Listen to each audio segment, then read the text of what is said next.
good welcome, everyone. Welcome into the Steakhouse Restaurant Saturday morning quarterback show. We got a full house this morning. Bruce, Eddie just walked in the door, got Chuck to my left, and we got Ken over there on the board. Want to remind you the Super Thanksgiving Day Feast at the Steakhouse Restaurant.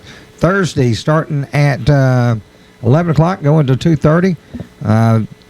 Got a great menu, turkey and dressing with giblet gravy, sliced barbecue pork loin, crispy fried chicken, chicken and dumplings, Italian green beans, lima beans, fried okra, cheesy macaroni and cheese, creamed potatoes and gravy, fresh collard greens, baked sweet potatoes, homemade yeast rolls, flat cornbread, array of salads featuring apple salad, carrot salad, fluffy fruit, and more.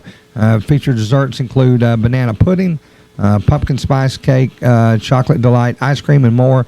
Adult prices $14.95, and they have kid-friendly prices at the Steakhouse Restaurant. If you need any more information, you can call them at 478-892-3383. And one other thing I didn't know. Before you get started, you had me at chicken dressing.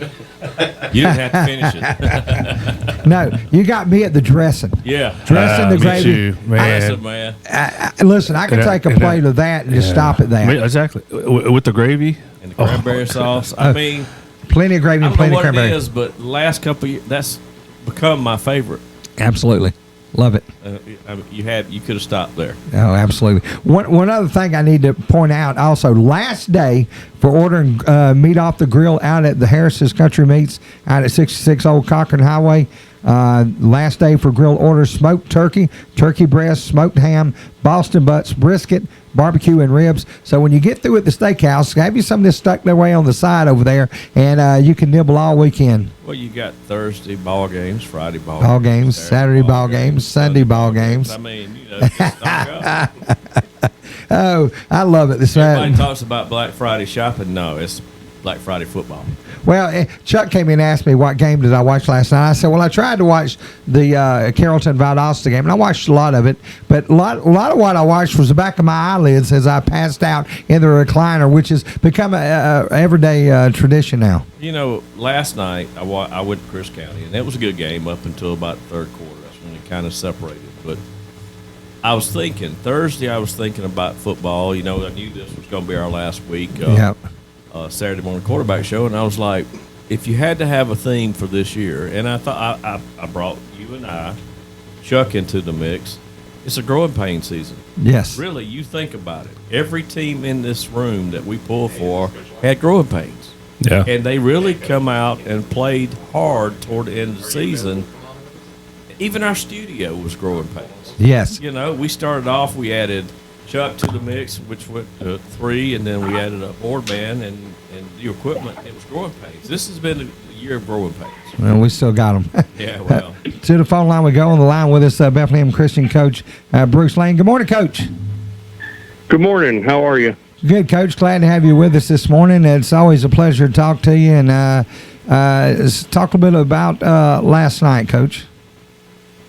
Well, you know, Tatnall is a perennial power in GISA, and they've got a really good football team. Their tailback, number 3, is just a phenomenal athlete, and he was a difference maker. And, you know, they were able to come out on top 34-20, and we played well in the second half, kind of dug ourselves a hole in the first quarter, and they took advantage of some of our mistakes and, you know, went into the half at 27-7, and then we came out and played, as I said, much better in the second half. And, of course, this time of year, everybody you play is really good, Coach. And, you know, it doesn't take long to get yourself into a bad situation that's a little harder to overcome than others. But let's talk about the body of work for your team this year. Y'all have had an outstanding regular season. Right, absolutely. You know, I'm just really proud of this group of kids. These seniors, the last 2 years have been 20-3. They were 10-1 this year with an undefeated regular season and first region championship in school history for football. So quite an accomplishment. It's been a complete culture flip from 4 years ago when we inherited a 1-10 team to go to, I think we're 29-16 over 4 years. So just really, really proud of our kids, our coaches, and everyone who's associated with our school. Coach, let's talk about the nucleus of your team. Who are you losing? Then what do you have coming back? Well, we lose our running back that's going to be just shy of 2,000 yards. And to be quite honest with you, if we played, 44 quarters, he might have played in 24 of them because, we had such a big lead and he didn't play in the second half, and he rushed for over 1,800, almost 1,900 yards with over 30 touchdowns, and he's a Naval Academy commit, so we lose him and some big linemen. So we lose our entire offensive line, return a lot of our skill other than Josh Adams, who is that tailback, and defensively we bring back about 8 kids. So there's a good nucleus returning. We graduate 9, and, those guys, most of them have been in the program, for this whole 4-year stint. Well, Coach, let's talk about the league as a whole. I know there's a lot of changes that came last year, and the league seems to be getting stronger and stronger. And I tell you, the quality level of football within the ranks has gotten so much better. And last year added quite a few teams that got tired of the nonsense in the GHSA. Well, I think, the GHSA, and this is just a personal opinion, has really made it kind of evident that they don't really want the privates and are doing as much as they can to hamstring them and maybe force them. And I think we are a great alternative for them. And obviously bringing in the Macon schools back in, the Columbus schools, that has been a big boost in the competitive level of our league. And obviously one of my former players who's the head coach at John Millage has done a great job. So, 61 straight wins, I think, for JT and his crowd. So the caliber, I've been, in and around GISA, SEAIS for over 45 years. And, obviously the league has continued to grow. We took a hit there in the mid-'80s when we lost Savannah Christian and Calvary, but it tends to run in cycles, and the addition of those schools and possibly some more this time, I think the league just continues to grow and prosper. Well, Coach, you talked about the GHSA didn't want the private schools. Quite frankly, folks over here in the Class A ranks don't think they care much about us either with some of the shenanigans they pulled this last couple of years. And my question is, a lot of people ask me, what are the alternatives? And, of course, the first one is, start your own league. The next question I would ask, though, is maybe another league within the state of Georgia willing to take on some of those teams that's had enough of the nonsense? Well, I don't know. I think that, I coached in Georgia High School for 2 years, and it's obviously a great organization.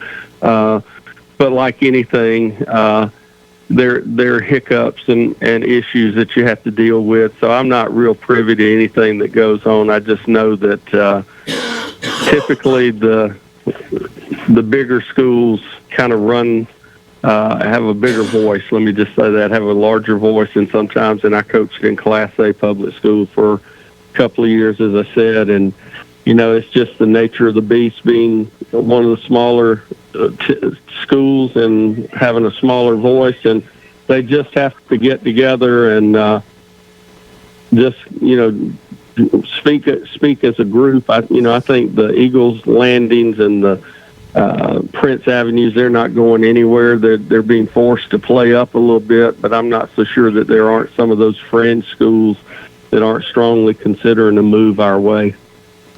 Well, I expected any time to see some of that happen, but I haven't seen it quite yet. But we're not through the complete cycle yet. I figure we've got 2 or 3 more months, and we may see some more movement.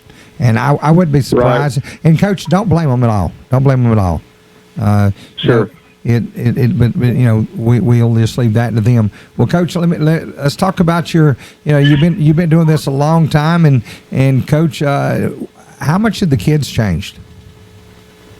I don't think kids have changed at all. I think that kids just want a relationship. They want you to love on them and care about them and not use them as a pawn in a chess match. I think the thing that has changed a little bit, and it's changed society-wise, is just maybe the parents have changed a little bit. Now, we've been blessed everywhere we've been to have had great parents, but, you see, and I think the other thing that's changed is that athletics have now become year-round, and they're getting some pressure to specialize. So those are the biggest obstacles for us is, trying to get kids to be multi-sport athletes.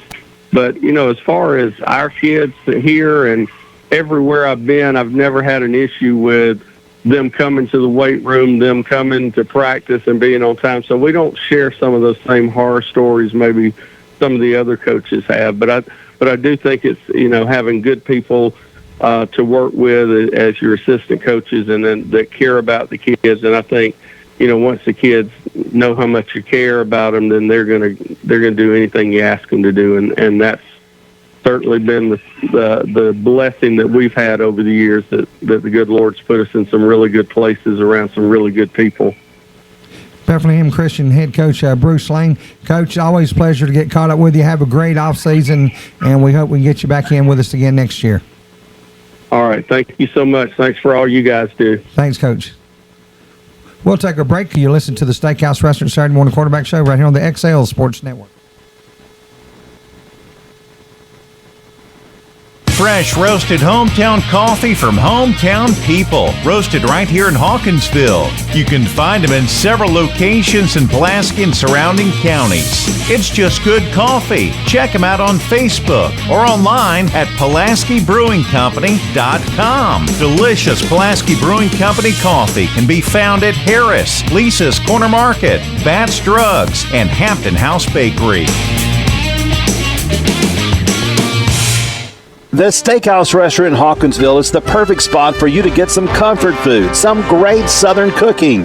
Lewis Fowler and his staff prepare a lunch buffet 7 days a week, along with a special Thursday night buffet with fish and shrimp and the Super Sunday buffet after church. Let the Steakhouse Restaurant cater your next event, whether it's on location or with the in-house banquet facilities. As you're driving along the 341 bypass and smell the fried chicken, stop and eat a great meal at the Steakhouse Restaurant in Hawkinsville. Main streets of Atlanta in a police uniform. That gives me an important perspective most lawyers can't give you. If you find yourself in a tough situation leading to an arrest, remember, your best bet for a good defense is to remain completely respectful but quiet. I can't stress that enough. And call me as soon as you possibly can. I'm David Venable. Call me. The big city lawyer with small town charm. David Venable, attorney at law. Broad Street, Hawkinsville. Call 478-783-2825. The answer to your insurance needs is simple. The Grimsley Agency. No matter your needs, life, auto, or home, it's the Grimsley Agency. You can trust Danny Grimsley and his staff with great coverage for your whole family. New car or home, the answer is the same. The Grimsley Agency. Give them a call at 783-2581 or see them at 203 Commerce Street, Hawkinsville. Proud supporters of all Red Devil athletics. The college experience is changing in our community, and Central Georgia Technical College is your college for what's next. Dual enrollment and the Dual Achievement Program offer new paths out of high school to earn diplomas, certificates, and degrees. Club football, on-campus health clinics, and loft-style housing are taking off. It's a work, school, and life balance like never before. Affordable education, transferable courses, and career satisfaction. Warner Robins, Macon, Milledgeville, and more. Simply put, CGTC is your college for our community. Apply today. Visit www.centralgatech.edu. Solo Food Mart is a great place for snacks, cold drinks, and great Hunt Brothers pizza. Then there's gas with easy in and out on the corner of Dooley and Commerce Streets across from the post office. Solo Food Mart, Hawkinsville. Call 478-783-2584. Solo, your stop for Hunt Brothers Pizza, cold drinks, snacks, lottery, and friendly staff.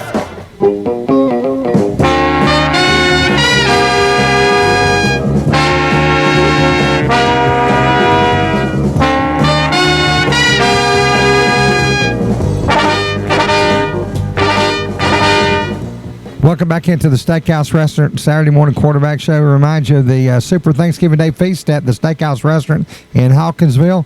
Head on out, starting at 11 o'clock. They'll be going up until 2:30 with a special menu featuring turkey and dressing with giblet gravy. And I was told I could just stop after that. Is that what you said, Eddie?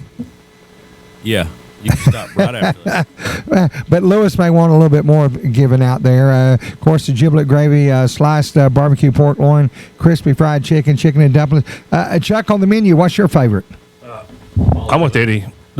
Man, that dressing and that giblet gravy. Oh my goodness, I love it. And big gobs of cranberry sauce. Yeah, and the dressing, you got to get the middle part of the dressing. You can't get the edges. No. I want the edges. I'll let you have the edges. I'll take the middle. I love it. As long as you get it right. Oh man, it's so good. Oh, and listen, fresh collard greens. You got the flat cornbread. Put that collard greens on top of that flat cornbread. Throw some jalapenos up on top, and you're ready to go. What are you shaking your head about, Eddie?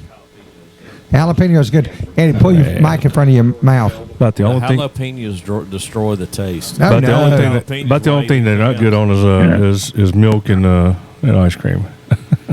Back to the phone lines we go. On line with us now, Frederica head coach Brandon Derrick. Good morning, Coach. Good morning. Coach, glad to have you with us this morning. A good win for you guys last night, and y'all get to carry on. Let's talk a little bit about it. Yeah. Well, Terrell came in, really good football team, and it was close early. Halftime, I think we had 27-21, and then we kind of pulled away in the second half. We played a lot better in the second half defensively. Coach, let's kind of break the game. Excuse me. Man, Tom been talking addressing too much. Let's kind of break the game down a little bit. These guys got me all flustered this morning, Coach. Thanksgiving week. It happened. Let's talk about the breakdown of the game a little bit, Coach, and let's talk about it. And then we want to kind of look at next week's opponent. Well, I think for us, the first half we were trying to establish our running, and we were doing pretty good. Being 27-21, like I said, at the half, they had executed and made some plays on fourth down, and we didn't get them off the field. So it was pretty close right there at the half. And then we got the opening kickoff in the second half, went up and scored in a minute and 13 seconds, went up 12 points. Took a drive and went back down and scored 33-28. And we just kind of went right back down, scored, got a couple stops, and got up 51. The last 6 minutes, we just kind of grinded it out, took a knee, and did all as we could at the end. I think Jordan ended up with 350 yards rushing, so he's 130 yards short of the all-time state rushing record. So he's pretty close. Wow, that's outstanding. Coach, let's talk about your guys up front. The big uglies, as some people want to call them. I was one of those guys that helped do the blocking for those guys. Let's talk a little bit about them and the contribution they have made for this program.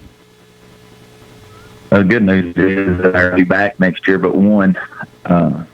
So, really good job of just being physical. They like as the game goes on, they just like to wear people down, and they learn the football. They don't do anything fancy. They just break the huddle and play runner, and Coach Erickson does a really good job of getting us in oversets and getting goals and two tackles on one side and lining up and just hammering on the field. And our offensive line's just done a really, really good job of staying on blocks and trying to finish the drill with them. And when you got a guy like Jordan behind him, good dudes give him a crease every now and then, and he can get 4 to 40 at times.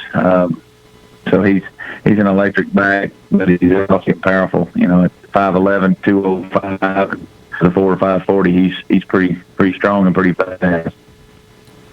Coach, coming up next for you guys is a very quick Valwood team who actually we scrimmaged in the preseason, and they look pretty good. Your thoughts on them?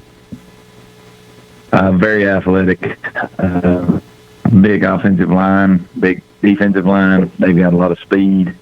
And we got to go over there, so it's going to be a really, really big challenge for to match up on the perimeter and try to wear them down because they two platoon. They the kids on the team. I think he's got 50-something kids, and he's not really a lot of giveaways. So he's keeping everybody pretty healthy and pretty rested at the time. So, you know, we got our hands full. We got 4 days to get ready, and hopefully we can keep it close and figure out a way to win. Of course, I know it's into the playoffs, and it's been a long season. The health of your team? We're pretty healthy.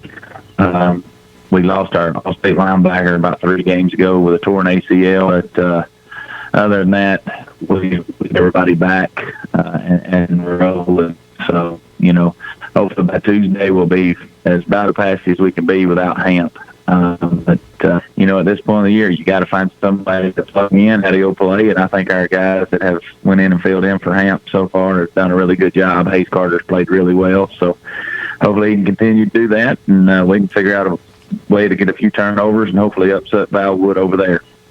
Coach Brandon Derrick, head coach Frederica, winners last night over at Terrell Academy, and next week we'll be taking on Valwood on the road. Well, Coach, listen, it's always a pleasure to talk to you. Good luck to you guys rest of the way, and we hope to get you back in with us next year. Okie doke. Thank you. Thanks, Coach. Have a good weekend. All right. You too. Thanks. Guys, this guy, Coach Derrick's schedule may not look like some others as far as record-wise, but what a brutal schedule. He played a 4A school out of Bluffington, South Carolina. He played John Millage, played them to within 10 points. He played Tatnall Square. He played Clinch County. This guy is put these guys through the gamut. Yeah, and you know the last team to beat John Millage was Federico, 2018 state championship game. Wow. So you guys think about that. 2018 was the last time they lost. Wow. That's incredible. Back to the phone lines. We're going line now with us, Coach Greg Vandergriff, Prince Avenue Christian Academy. Coach, good morning. Good morning. How you guys doing? Doing good, Coach. Looked like a track meet last night a little bit, didn't it? Yeah. We thought we were playing basketball for a little while. Coach, let's talk a little bit about the game last night. Wow, what a ball game and a great finish for you guys. Yes, sir. Going in, we knew that their quarterback was the other preseason All-State kid. You know, he's really accomplished passer. Their tailback was good. So we knew they were explosive and had a chance to score a lot of points, but we felt like they wouldn't be able to stop us. And, of course, Coach, y'all put up a lot of points last night. You guys won at 72-41. Let's talk about your offense a little bit. You guys have been known to put up points, but last night was a lot of points. Yeah, no doubt. The local breakfast guy says if we score 70, we get free breakfast on Friday. So we had a lot on the line. Well, so we ended up with 7 rushing touchdowns, and again, Philo probably rushed for 100. Our tailback probably had 150, and we again with 70 points, we probably had probably 600 or 700 total yards. Wow, what a performance! Coach, let's talk a little about your team as a whole. Kind of look at the season, and then let's take a peek at next week. Okay, this year we're 10-1. We lost to Mary Persons, number 3 ranked 3A team in the state, which I'll be shocked if they don't end up maybe a semifinal. I think they got a tough matchup this week. We played 3 out-of-state games, which all take their toll on you a little bit, But again, we're pretty healthy. We lost a couple kids last night, which always hurts. Anytime you lose a couple starters, it makes it challenging for the next week. And, Irwin County's got, a history of going to the state championship and a lot of legacy stuff there. And so we'll have our hands full when they come to town this Friday. And, of course, last night, when I came in the studio and my guys started showing up, I said, biggest shocker last night. And I thought the Irwin beating Blakely last night. I thought Blakely was ready last night, and Irwin just, got out to an explosive start and won that one. One thing about those Indians from down in Irwin County, you just never can count those guys out. Yeah, that's what I here. I mean, I think they started slow, and a lot of people doubted them. And again, credit to their coaching staff and what they do, and the kids believe, and those kids just keep fighting hard and showing up and winning. Coach, is that one? Are y'all going on the road for that one? No, they're the two seats. They're coming to us. Okay. Because the thing online showing at Irwin County, and I didn't think that was right. That looked a little bit out of the ordinary. Coach, I know that this has been a long season, and there's a lot of football left to be played.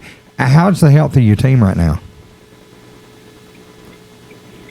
Honestly, we played 4 ball games in 7 weeks, so we're pretty healthy. Wow. Okay. That no Brock Bauer going on there. Okay, good.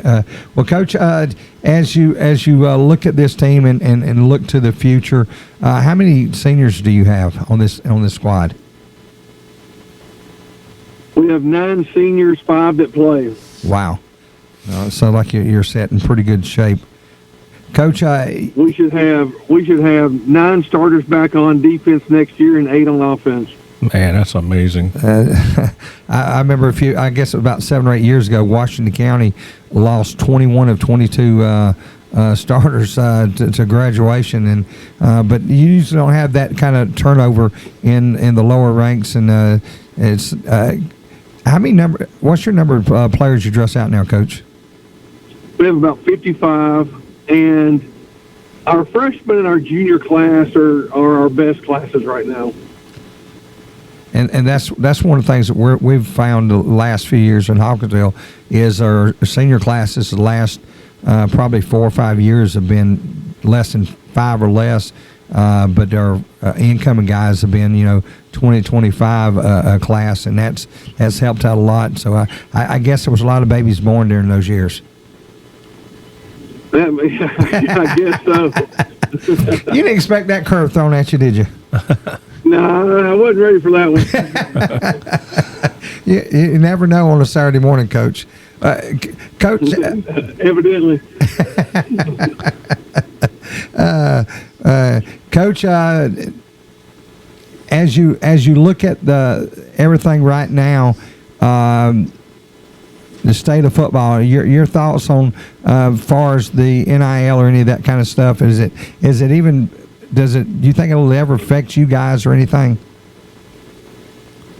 I honestly don't think NIL is going to be a big effect in high school. I think it's more of a mystery and something we all want to talk about. I just think that 1%, maybe some dad is trying to find a way to give his kid $10,000. But it's really for maybe the boosters that get involved at some university. I mean, it's just going to be rare, in my opinion. Well, good. I think some people want to act like it's going to be big, but I really don't believe so. Well, Coach, listen, it's always a pleasure to talk to you. Have a great weekend. Good luck to you guys next week, and we will be watching for you and hope you get you a championship. Thank you so much. Good to talk to you guys. Thanks, Coach. Have a great weekend. Go Dogs. Okay. Yes, sir. Go Dogs. Coach Greg Vandergriff, head coach of Prince Avenue Christian, and I guess he's got a little bit of interest in the Dogs, doesn't he? I was going to ask him if he's in that sea of bad shade of red up there in the East Tennessee area, but I'm sure he's up there. I'm sure he's either going or he's already up there. Yeah, I'm sure he is. Of course, a big weekend this weekend. Just a final score on that one. Well, we'll get in that with John, but I'm thinking 38-13.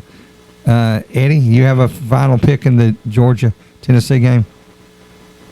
I think it's going to be worse than what you're saying. I think it's going to be a blowout.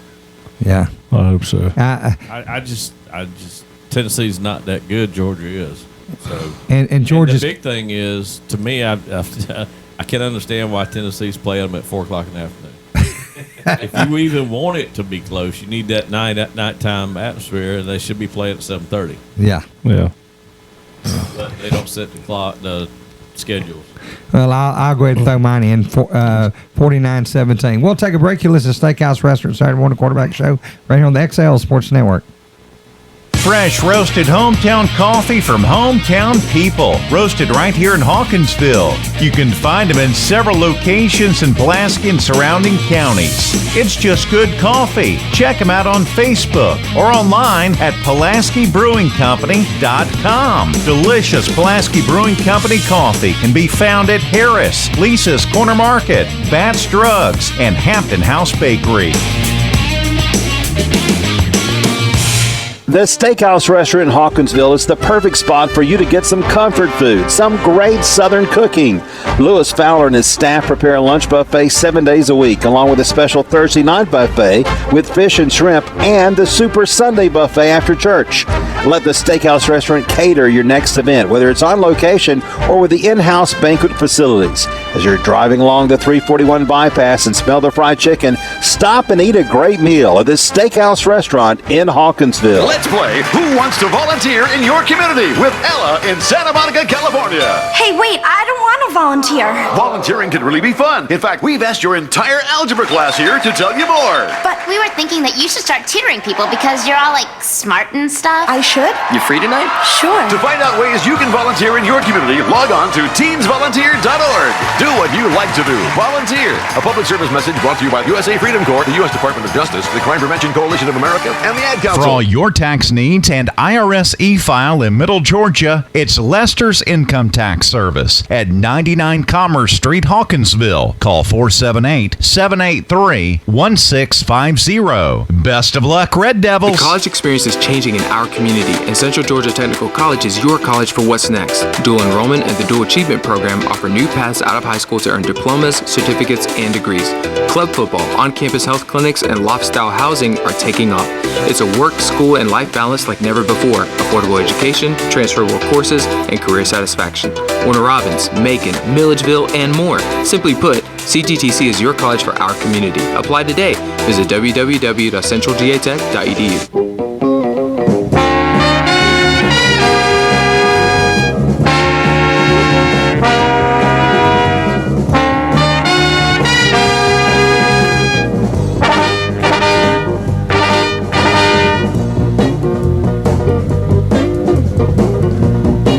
Welcome back into the Steakhouse Restaurant Saturday morning quarterback show as we continue. Coming to you live from the Dave Venable Studios in downtown Hawkinsville. Hey, Chuck, that Warner Robins game last night was a thriller. Amazing. I mean, it went amazing. It went down to the last few minutes of that game. Two seconds left. Two seconds left when they kicked that field goal. How many nachos did you get last night at the ball game? I didn't go. I had to stay home, and I had some work around the house to do, so I didn't get a chance to go. But I did listen to it. I listened to it on the radio. It was. I mean, I was watching a lot of stuff last night, but that one kind of. Listen, Ware County had all kinds of opportunities in that game. They were on the inside the 1 yard line going in and fumbled it. Warner Robins recovered the end zone, so that's touchback. That's 7 points off the board there.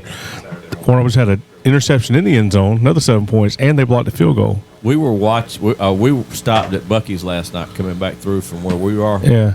And there were a bunch of Ware County fans there. Oh, I'm sure they were not happy. Like, how'd this happen? Okay, back to the phone line we go. On line with us now, Coach Von Lasser of the Blakely County Royals. Good morning, Coach. Good morning.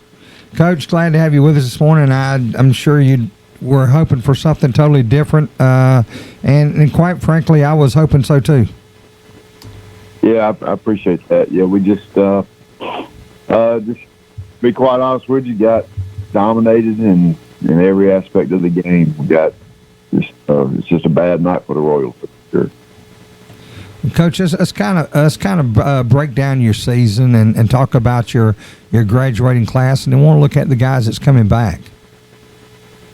Yeah, it was kind of a year where we were supposed to have a lot of young guys playing, which we do, but I think we had a great leadership by some seniors this year that kind of propelled us to get better throughout the year.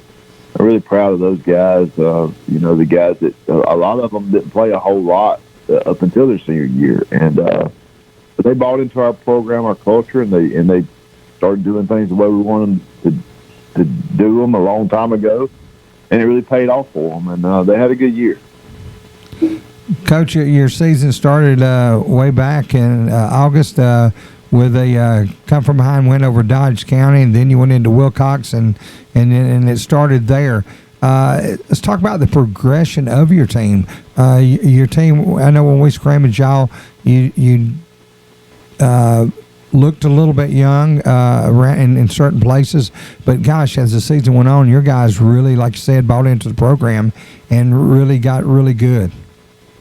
Yeah, and they wanted to get better, and we've got a phenomenal coaching staff here that showed them how to get better, and a lot of credit to their position coaches and the want to. Those guys wanted to find ways to get better, and I think we did that every week. The losses early on to West Orange and Sly, that kind of propelled us to really understand that we gotta work every single day to be better, and we can't depend on anybody else to help us get that way. A lot of those guys that always depend on the class before them, and they weren't there anymore. And realization after those two losses, and we bounced back and played really well, and really, really proud of them. Yeah, Coach, this is Eddie. I go to church with Kevin, and we talk, every Sunday a little bit about football. And he said this team was one of those that he felt like as the season went on, the team aspect of it was a big plus. He said, we've had more skilled players, but this team seemed to be a better cohesive unit, a team, I guess you'd say, than any that he's been around in a long time. Yeah, they're a close group. You see them, you never see anybody walking by themselves. You always see them in groups hanging out. They love to be in the locker room together. They even in pregame last night, I looked at them. They were out there walking the field and shaking hands and hugging each other, and they care a whole lot about each other. And that's what makes it kind of tough to see it end. Coach, how many seniors you losing? We're losing 12 seniors. Wow. Biggest position taking the biggest hit? Our linebacker position, which was, kind of young. Anyway, as far as not young, but inexperienced, I should say. Out of the 4 we lose, only one of them had played any meaningful snaps at linebacker, and so that's going to be a group that's going to be huge. And then those guys, a lot of them play running back or tight end as well. So I think that area, that inside and outside linebacker group, plus the tight end and the running back position, is going to be our biggest loss. And then we're losing some really good receivers too. Marcus Newsom and Marquez Brown, they've been playing at receiver forever for us. And, some of them started as freshmen and sophomores. So that's going to be a big-time hit as well. But, our left tackle position, Kel Rowland, is a 2-year starter for us. And there's just going to be a lot of holes to fill. But I think, us able to play a couple of rounds will help some of our guys along. Just practice a couple more weeks, and will really pay off for us this time next year. Well, Coach, before I let you go, we had a conversation the other day. I told you about my grandson going to school over there. He came home yesterday, excited as I've ever seen him. They had, I guess it was like a career day type thing, even though he's in elementary school. And there was a paleontologist there. And since he could talk, he said he wanted to be a paleontologist. And he came home so excited. And he had to hug me again. And he was wearing that purple and gold again. I'm trying to get used to it. It's a beautiful color. It's kind of growing on me. Coach, I thought Bruce was going somewhere with the paleontologist thing. I didn't know where he was going with that. Yeah, that's it. Seriously, since he was 2.5 or 3, that's all he said he's ever wanted to be. I didn't know if we were going to talk about dinosaurs and football or not. I was afraid you were about to say you want to be a football coach. A lot of you being a paleontologist. Coach, he looks like an offensive lineman, but I don't know that he's got that much interest in football. He was pretty decent in baseball, but I don't know. Go by and see him, see if you can get him out there and get him to working some. I sure will, man. I'm glad he's here. Hope he continues to enjoy it. All right, Coach. Thank you. Good luck to you guys going into next year, and we look forward to talking to you again next year, Coach. Thanks. Appreciate you guys and all y'all do. All right, Coach. Thanks. Have a great weekend. We've been talking to Coach Von Lessiter, the Blakely County Royals. We're going to take a break. You listen to Steakhouse Restaurant Saturday Morning Quarterback Show right on the XL Sports Network. for you to get some comfort food, some great Southern cooking. Lewis Fowler and his staff prepare a lunch buffet 7 days a week, along with a special Thursday night buffet with fish and shrimp and the Super Sunday buffet after church. Let the Steakhouse Restaurant cater your next event, whether it's on location or with the in-house banquet facilities. As you're driving along the 341 bypass and smell the fried chicken, stop and eat a great meal at the Steakhouse Restaurant in I walk the Hawkinsville. mean streets of Atlanta in a police uniform. That gives me an important perspective most lawyers can't give you. If you find yourself in a tough situation leading to an arrest, remember, your best bet for a good defense is to remain completely respectful but quiet. I can't stress that enough. And call me as soon as you possibly can. I'm David Venable. Call me. The big city lawyer with small town charm. David Venable, attorney at law. Broad Street, Hawkinsville. Call 478-783-2825. The answer to your insurance needs is simple. The Grimsley Agency. No matter your needs, life, auto, or home, it's the Grimsley Agency. You can trust Danny Grimsley and his staff with great coverage for your whole family. New car or home, the answer is the same. The Grimsley Agency. Give them a call at 783-2581 or see them at 203 Commerce Street, Hawkinsville. Proud supporters of all Red Devil athletics. The college experience is changing in our community, and Central Georgia Technical College is your college for what's next. Dual enrollment and the Dual Achievement Program offer new paths out of high school to earn diplomas, certificates, and degrees. Club football, on-campus health clinics, and loft-style housing are taking off. It's a work, school, and life balance like never before. Affordable education, transferable courses, and career satisfaction. Warner Robins, Macon, Milledgeville, and more. Simply put, CTTC is your college for our community. Apply today. Visit www.centralgatech.edu. Solo Food Mart is a great place for snacks, cold drinks, and great Hunt Brothers pizza. Then there's gas with easy in and out on the corner of Dooley and Commerce Streets across from the post office. Solo Food Mart, Hawkinsville. Call 478-783-2584. Solo, your stop for Hunt Brothers pizza, cold drinks, snacks, lottery, and friendly staff.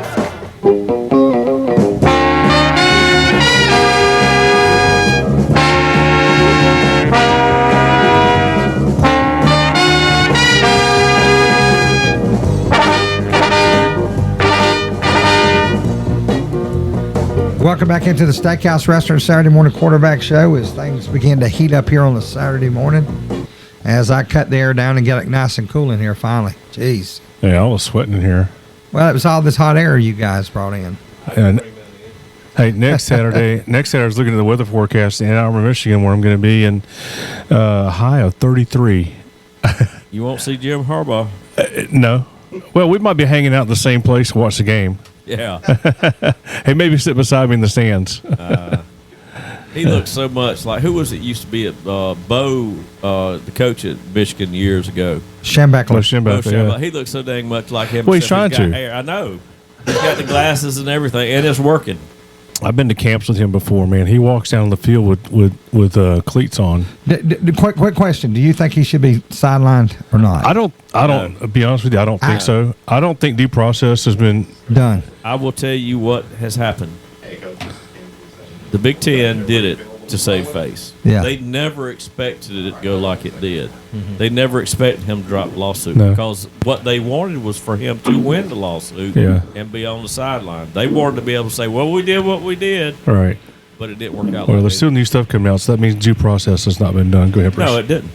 Welcome back into the Steakhouse Restaurant Saturday morning quarterback show. To the phone lines, we go on the line with us, Coach Matt Burleson of Telfair County. Coach, good morning. Good morning. How are you guys? Doing great, Coach. Glad to have you with us this morning. A good win last night for you guys. Oh, thank you. You know, this time of year, any win is a good win. You know, it's all about surviving and advancing. You know, we wore all white last night, which as a coach, you know, the coaches, I'm sure they're thinking, man. But I don't mind scrubbing all these really dirty jerseys and pants last night. After that win, it was a hard fought a victory. You know, it's two really good teams going at it. You know, battle of wills, defensive battle, and we were able to, you know, make some great plays. And it's always great when you can end the game in victory formation. You know, Coach, you talking about washing those jerseys. I've heard folks say, you know, on a Friday, Saturday morning where a team had to travel from South Georgia to North Georgia to play a ball game in the playoffs. Who cares? You're playing. I mean, it doesn't matter. Yeah, it don't make having to wash them 2 or 3 times and scrub them. It don't make it feel so bad. Hey, I'll send Bruce down there to clean them for you. You know what's kind of cool, Coach, is you went on the road in the second round, but you get to host a third round matchup. That is not normal. Right. You know, it just so works out that, you know, Macon County's a 3 seed. Right. They're not your normal 3 seed now. They're 3 seed, but they're also number 3 in the state. You know, the 1, 2, 3 in the state are all 1, 2, 3 in that region. So, you know, they're an excellent ball club, and you know, they were able to pull it out last night in overtime versus a really good Aquinas team. From what it sounds like, that one could have gone either way. You know, so, but we're excited that, you know, we get to not only practice and play on Thanksgiving week, something that hadn't been done before, and, you know, we get to do it at home. So even just a bonus right there.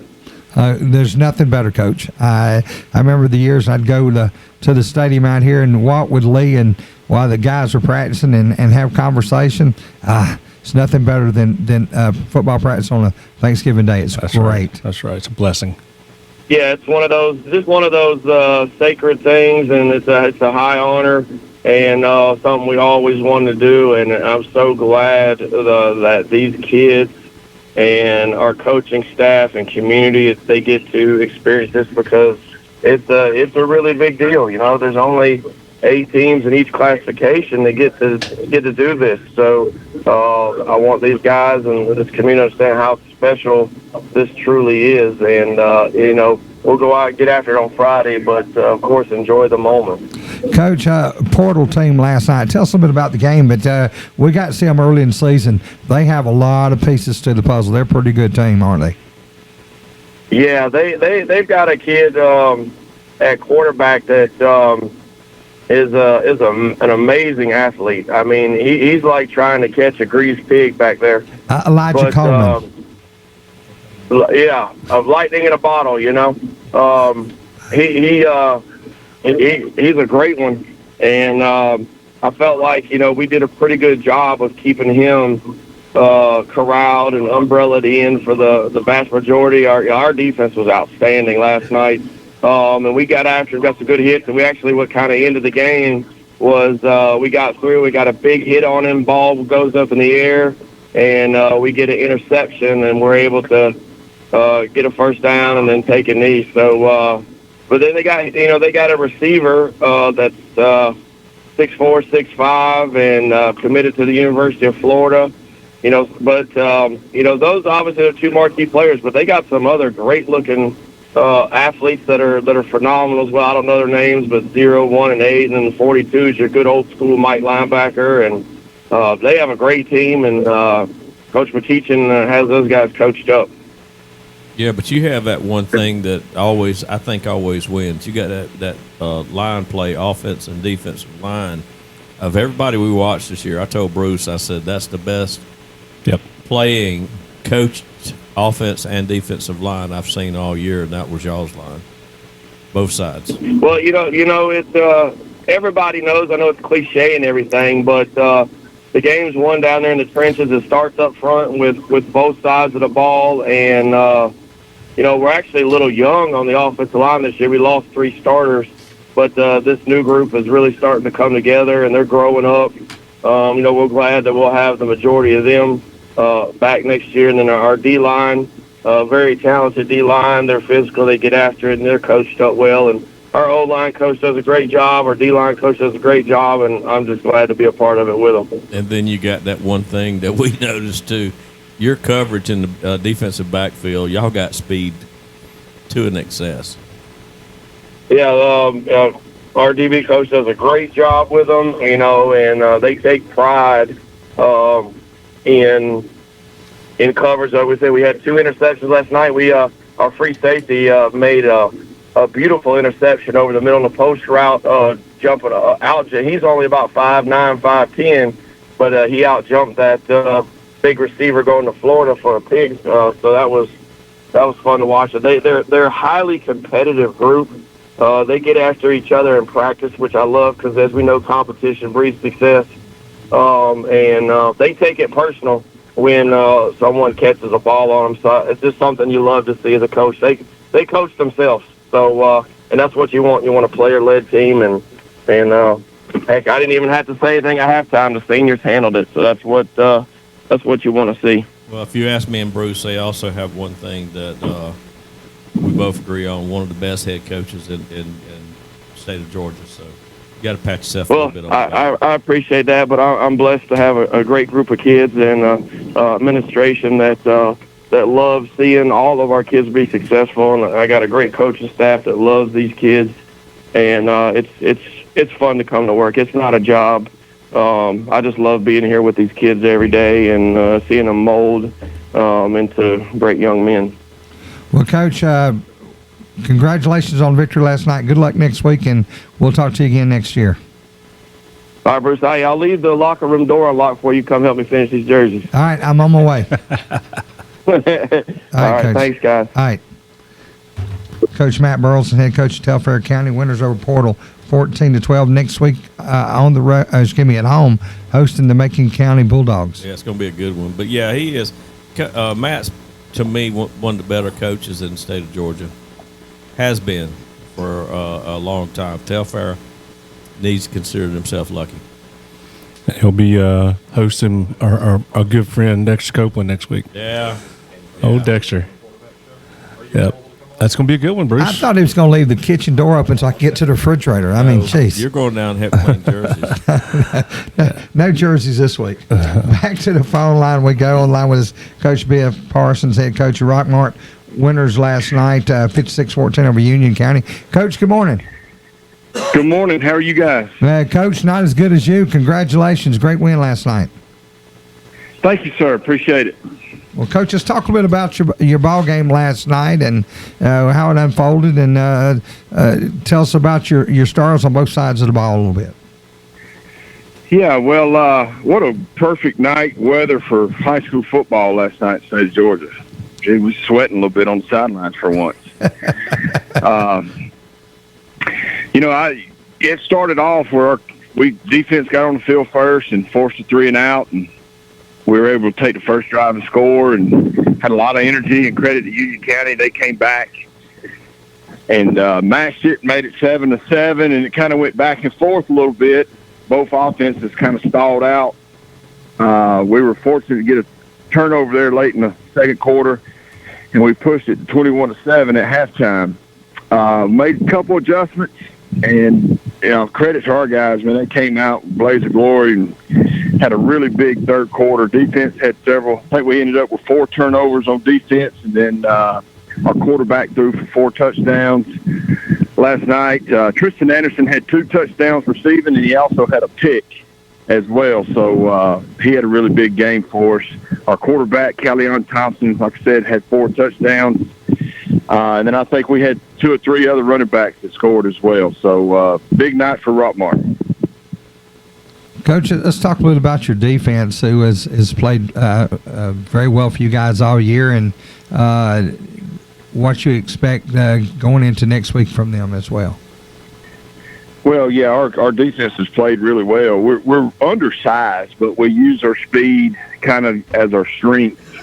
We don't have the 6 foot, 6'3", 260 guys up front. We're a bunch of pulling guards all over the field. But I will say this, our kids play fast, and they play within the system, and they play for each other, which makes it fun to watch. And our defensive staff does a good job putting game plan. I'll say that facing Toombs County and a little bit I've seen on them, what a very challenging opponent we got this week. They've done a good job of turning that program around. They've got some really, really good football players. Coach, looking at raw stats, points scored and points allowed, y'all almost dead even. Coach Martin's done a heck of a job stepping into that program after the change. I guess it was last year, and it's done really well with it. No doubt. Anytime you come in and your first year, you get the guys to believe into your vision and your system, and they're playing at a high level. A lot of people I've talked to down that way have talked about they're a really good football team, probably the best in that region. And I know they had a 3-way tie with Pierce and Gatlin and all that. They beat up on each other, but we got a challenge ahead of us. And I'm glad it's at Rockmart, that we don't have to drive down to Lyons, Georgia. They have to come up to Rockmart, Georgia. So should be a fun contest. Well, Coach, listen, health of your team, how are they right now? I think about like everybody else. We're banged up, we're bruised up, but that's part of high school football when you're playing Thanksgiving week, and you just got to have a mental toughness and physical toughness about you, and it's win or go home. And so it's a mentality that we preach to our kids day in, day out of just being physically tough and mentally tough and getting through the bumps and bruises the best way we can. Coach, one final question: morning or afternoon practice on Thanksgiving Day? No doubt that it's morning. After lunch, you won't be able to do anything else, right? Right. It's couch time. Coach used to always tell us, don't eat a whole lot on Thanksgiving Day. I know you don't want to, just don't eat a whole lot on Thanksgiving Day. Well, the great thing is, turkey leg, ain't no doubt about it. Well, the great thing is we're all past our playing days, so it doesn't matter. We can have all we want. If we fall asleep on the couch, nobody cares. Yeah, us coaches. Ain't no doubt. I love it. Coach, listen, good luck to you guys. I appreciate you being part of the program this year. Hope you'll keep the phone line open, and we'll talk to you next year. Thanks for the call, guys. Thank Anytime, you, guys. Coach. Thank you. Like there was any real doubt, do you practice in the morning or the afternoon? Oh, jeez. Yeah, that was funny. We practiced in the afternoons, but that was a long, long time ago. Everything was a long, long time ago when you get our age. I know, right? Exactly. Oh, jeez. Yep. Eddie, Thanksgiving Day. Sleep. What you want to know? You going to sleep all day?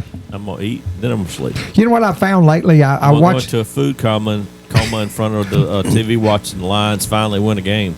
I want to be part of history. hey, the Egg Bowl is Thursday afternoon. In the last 15 seconds, I watch a lot of streaming at night, and I found consistency that when I wake up the next day, there's usually 2 to 4 hours worth of stuff that I slept through.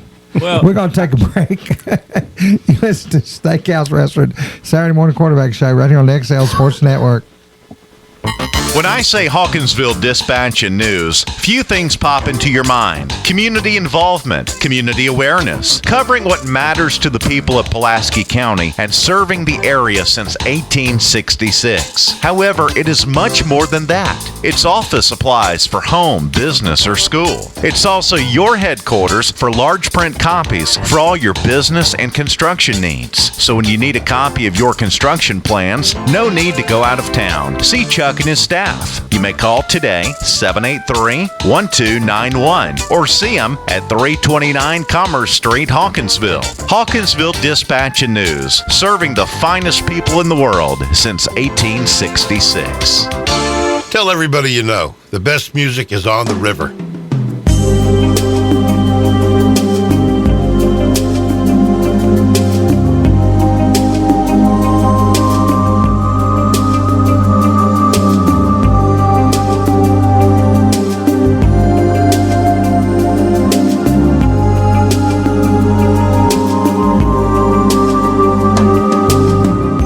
The answer to your insurance needs is simple. The Grimsley Agency. No matter your needs, life, auto, or home, it's the Grimsley Agency. You can trust Danny Grimsley and his staff with great coverage for your whole family. New car or home, the answer is the same. The Grimsley Agency. Give them a call at 783-2581 or see them at 203 Commerce Street, Hawkinsville. Proud supporters of all Red Devil athletics. Are you looking for great custom-cut meats like fresh beef, pork, chicken, and great seafood?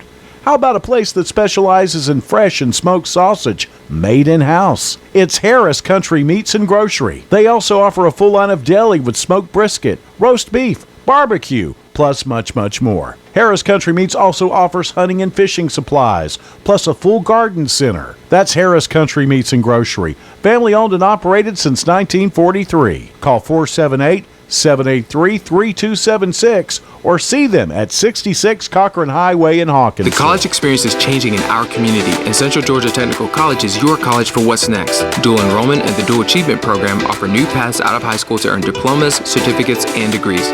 Club football, on-campus health clinics, and loft-style housing are taking off. It's a work, school, and life balance like never before. Affordable education, transferable courses, and career satisfaction. Warner Robins, Macon, Milledgeville, and more. Simply put, CGTC is your college for our community. Apply today. Visit www.centralgatech.edu.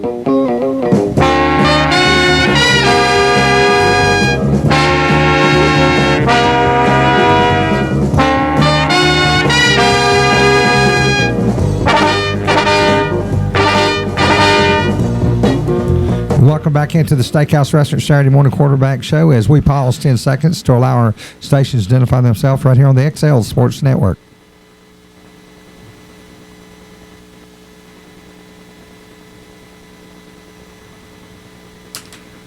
And I'm going to have to get on to Eddie. He's falling down on the job. Eddie, look at that clock up there.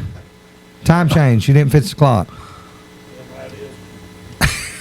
You know how it is, Bruce. Can't do everything. Babysit you and change. Oh, whoa. Now, listen, there's a certain amount of stuff that's got to be done out here. Your wife has got nothing to do with that. You got a technical man. He can't change it. I have enough trouble with him dialing the right number. Put it on the universal coordinator time, and it'll stay there all year. You don't have to worry about it. You just got to figure out if it's 4 hours or 5 hours difference. You guys don't know anything about that, do you? I don't have a clue what you're talking about. That's the time we use in the air traffic world. Back to the phone lines we go. On the line with us now, Stevens County head coach Wesley Tankersley. Good morning, Coach. Good morning. How are you? Good, Coach. Glad to have you with us this morning. Talk a little bit about the ball game last night. Well, Wesleyan played better than we did and won. We did not play well, and then they coached well and played better than we did, and just ended up coming up short in the end. Those kind of drive you crazy, don't they, Coach? You get those games, you get blown out in, and you say, okay, you go home, and it was nothing we could do. We just got outclassed today. But those when you have those opportunities and things go against you, those will eat at you, won't they? Yeah, they will. I mean, you feel like you should have won the game and feel like you had the team to do it, but for whatever reason, you just didn't play your best, or made too many mistakes, or whatever it is. It's obviously a frustrating part of coaching sometimes, but you move on and try to learn from it and get better from it.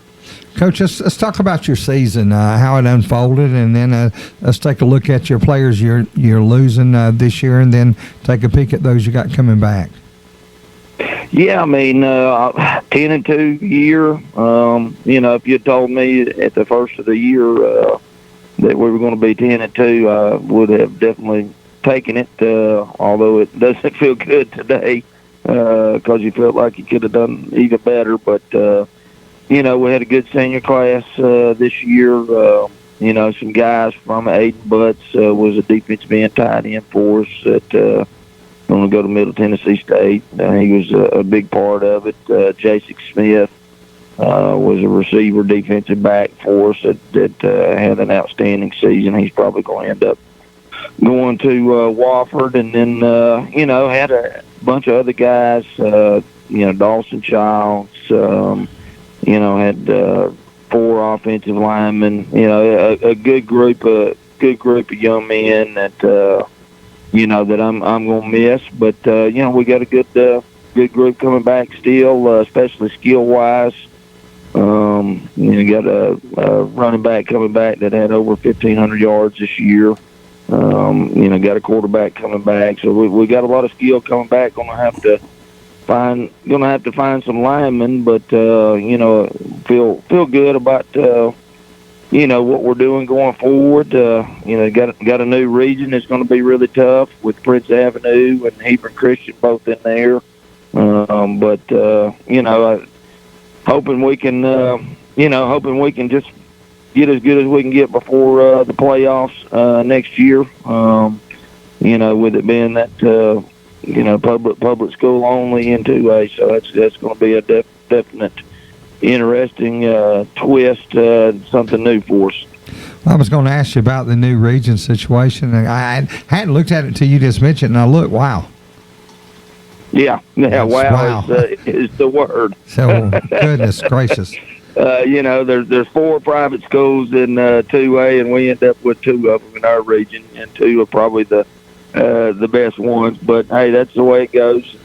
Like I say, it's going to make it interesting. Just with the public-private split, once you get to the playoffs, I mean, it's going to be interesting to see how the GHSA decides how all that's going to set up. Well, I was going to ask you, as the board approved money to hire a mathematician to handle the Durham power ranking. Yeah, I don't know. Listen, we've got one of our math teachers working on it right now, but the way everything changes with the GHSA, who knows what they're going to do. Well, Coach, we lived through that mess before, and to be honest with you, we don't like it. And they're telling us that we're in Class A Division II, and we don't have a single private school in our entire division. And they're going to try to push that off on us, and we're not happy about it because we had to live through that mess before. I don't know why we'll have to do a power ranking if there's one charter school, no private schools whatsoever in Division II, none. Yeah. And I don't know. I don't know what the answer is. It's crazy. It's crazy. Don't know what the answer is. Well, and for years we had to deal with all those guys, and of course, the Savannah schools, and we hated it. And we, every year one of our sports got knocked out because of those guys, and I don't know what the answer is. I thought maybe the GHSA would mess up enough this year that some more of those guys go over to GIAA, but so far we hadn't heard any words of anybody moving yet. No, hadn't either. Well, we'll see what happens. Well, Coach, listen, your final thoughts on the season and your thoughts for next year. Yeah, just a great year for Stevens County football overall. We definitely come a long way over the last 3 years. I mean, this is our 3rd year in a row, making it to the Sweet 16, and we're proud of that. But we also got work to do to get past that, past that barrier as a program. We've got to figure out a way as coaches and players to keep moving forward. Well, Coach, we really appreciate you being a part of the program this year. Hope that you'll keep the phone lines open, and would like to talk to you again next year. Yes, sir. No problem at all. We appreciate you asking us to be on there. I know we're not that close to you, but we like talking about Indian football wherever it is. When I called one of the Augusta schools one time, they said, "Why in the world would you want to talk to us up here in Augusta? Because you're football. And if you're within the state of Georgia, 8-man, 11-man, it doesn't matter. Football is football, and we love to talk about it." Yep, that sounds good. We appreciate y'all and what y'all do Coach. for high school football here. Thank you, Coach. Have a great weekend. A happy Thanksgiving and Merry Christmas, you guys. Yep, y'all as well. Thanks, Coach. Coach Western Tankersley, Stevens County, and wow, y'all listen to his region? Yeah. East Jackson, Franklin County, Hart County, Hebron Christian, Prince Avenue, and then those guys. Yeah. This crap happens every so often, and we knew something was going to happen. They did take away 7A and shove everybody down. So yeah. The thing that amazes me is there's not that many schools that are trying to lateral to a different region. I know Dodge did, and they were successful. I haven't looked at what their region Jones couldn't. They wouldn't let Jones pull it off. Chris County, Jimmy forgot to put it. Back to the phone lines. We go on the line with us now. Mary Person's head coach, Brian Nelson. Coach, good morning. Good morning. Coach, you're pushing back our Saturday lunch a few more weeks, it looks like. Congratulations. Yeah. Coach, listen, let's talk about the game last night. Great win for you guys. Yeah, it was, and lucky to play at home. We had an outstanding crowd, and some things kind of went our way, which, I think in playoff football or when you're playing 2 good teams against each other, you gotta get some things to roll your way every now and then, and they did last night. But our kids played extremely hard, were really focused, and did a great job of executing last night. Number 26, Need I say anything more? That running back, he is a hoss, Coach. He's pretty good, yeah. Chris County knew what was coming, couldn't stop him. I mean, one of the best running backs in the state of Georgia, as far as I'm concerned. Of course, he had some great line play. I wouldn't probably disagree with you too much. Our offensive line, I'll be honest, they've improved all year long, and they did a great job last night too. You guys know how Chris County is. They're athletic and fast, and they get after it. So I thought our offensive line did a good job, but obviously, Duke is a phenomenal player, but he'd be the first one to tell you he doesn't do it all on his own, and he had a good game, but so did some of those other guys on offense, and then played well defensively too. So it's a good deal when you just turn and hand it to a dude, and you never know it can go. So it's not a bad spot to be in. Well, you had some good quarterback play too. I mean, I was impressed. Now, my son coaches on the Chris County side, so I had a first-hand view of it. But it started off just like you said. You had some good plays go your way. There was the pick six at the very first of the game. And it just went from there. I mean, at halftime it looked like it was a close game, but second half, that offensive line, and the running just it wore down. Speed's good, but when you wear them down, you could see the hands going to the hips and things like that, and middle of third, fourth quarter, it was over with. Yeah, I think that was a little bit of a case, and like I said, Chris quarterback threw that one. It looked like maybe the guy could catch it. It was a little bit behind him, and next thing you know, our little DB's taking off. Christian Stewart's got in his hands and running it in, And then we had another one where we kind of fumbled the ball down there on the goal line. We ended up recovering it in the end zone. Yes, sir. And so it was kind of back and forth. I think the real difference in that thing was they had that pick six to bring it back within a touchdown, and we blocked the extra point. Yes. But then we scored two more times right there before the half. Yes. I think that was a big momentum swing and a big change in that game because. It's kind of 28-20. They got all the momentum, and then Duke busts off a long run, and then we get the ball back and we score it right there before the half's over, and get two more on the board, and it's 35-20 at halftime. And I think that was probably a big point in the game. Probably the last 4 minutes of the first half. I never saw the stats, but how many yards did Duke have last night? I don't. Our offensive coordinator has not sent them to me yet, but I maybe close to 200. I would say. Yeah. The one touchdown run was 70. Yeah. And he probably had 4 or 5 more runs that were 10 plus. Yeah. Yeah. Unfortunately, so I'm guessing around there, somewhere 175 to 200. Go ahead, sir. And he's just a different type of back. He can run away from me, but he's also a physical runner, Well, that was the thing that impressed me was, he'd bust off that fast, that run, show his speed, but then he'd drop his head and he'd go 10 yards with about 3 people on his back. Yeah, I mean, he's different like that, and I've been telling people that, of course he's, going to be going to Louisville, but he's just a different. He can do all those phases of the game. He can catch the ball some too, and so we're fortunate to have him on our team. And it doesn't take great coaching to make sure he can get the ball in his hands. You got to have some players to keep winning this time of year. Yes, sir, and congratulations on a big win last night, and for that you get to play Cedar Grove next week. Yeah, that's a great prize, isn't it? So, but yeah, I mean, that's what we tell our kids. You're going to have to play these people at some point in time when there's only 8 teams left, and they present a great challenge, and it's something we're looking forward to. But at the same time, we're you talk about Thanksgiving and everything, and that's what we talk to our team about.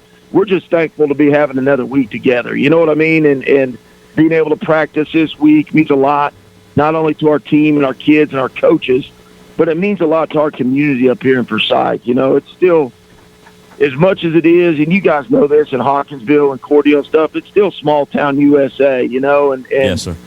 people really love their high school football, and when you can put a good product on the field and still be playing over Thanksgiving, that means a lot to this community, because it's you know, there's a lot of pride and history in terms of football in our little town, and so I'm thankful that we can do that for our fans as well. Well, good luck next week, Coach. We're pulling for you against Cedar Grove. I think y'all have a real good shot at it. We've been talking to Brian Nelson, Mary Persons on congratulations on a big win last night against Chris County. Up next, Cedar Grove in Forsyth is what I understand. So that's correct. We'll be watching y'all. Thank you. Well, I appreciate it, guys. I appreciate everything y'all do, and I hope y'all have a happy Thanksgiving down there. You too, sir. I'm going to get to the steakhouse one day, too. I promise y'all. Well, the list is growing. I've got several guys that's going to join us. So when your season's over, whenever it is, we'll worry about that. that. In-person coaches show down there, and y'all just feed everybody, and everybody just show up, man. It'll be like a clinic. You know, we've done that before. Well, not just show up, but you know, we had as many as 12 in what we call the garden room, and did round robin and had a great time with it. Yeah, that'd be awesome. Well, we've got equipment we could always set up. Get you and Coach Rusper from West Side, and I think that would be great. I'd love to get a lot of you coaches together and get some information, write a book, because I know there's a lot of stories. That would be a lot of stories in that room. Oh gosh, yeah. You could probably write 100 books. Coach, have a great weekend. Good luck next week, and we'll be talking to you soon. Awesome. Appreciate y'all, Thanks, guys. Coach. Thanks, guys. All right. Yes, sir. We're going to take a break. You listen to Steakhouse Restaurant Saturday Morning Quarterback Show right here on the XL Sports Network. The Steakhouse Restaurant in Hawkinsville is the perfect spot for you to get some comfort food. Great Southern cooking.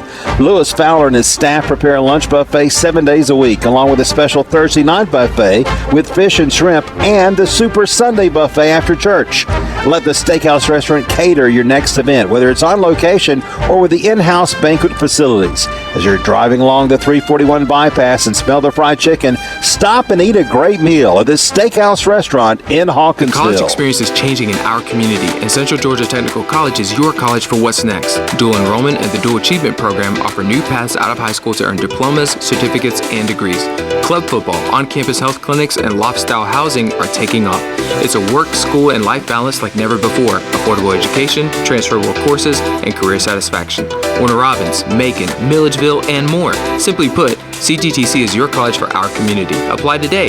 Visit www.centralgatech.edu. For all your tax needs and IRS e-file in Middle Georgia, it's Lester's Income Tax Service at 99 Commerce Street, Hawkinsville. Call 478-783-1650. Best of luck, Red Devils. I walk the mean streets of Atlanta in a police uniform. That gives me an important perspective most lawyers can't give you.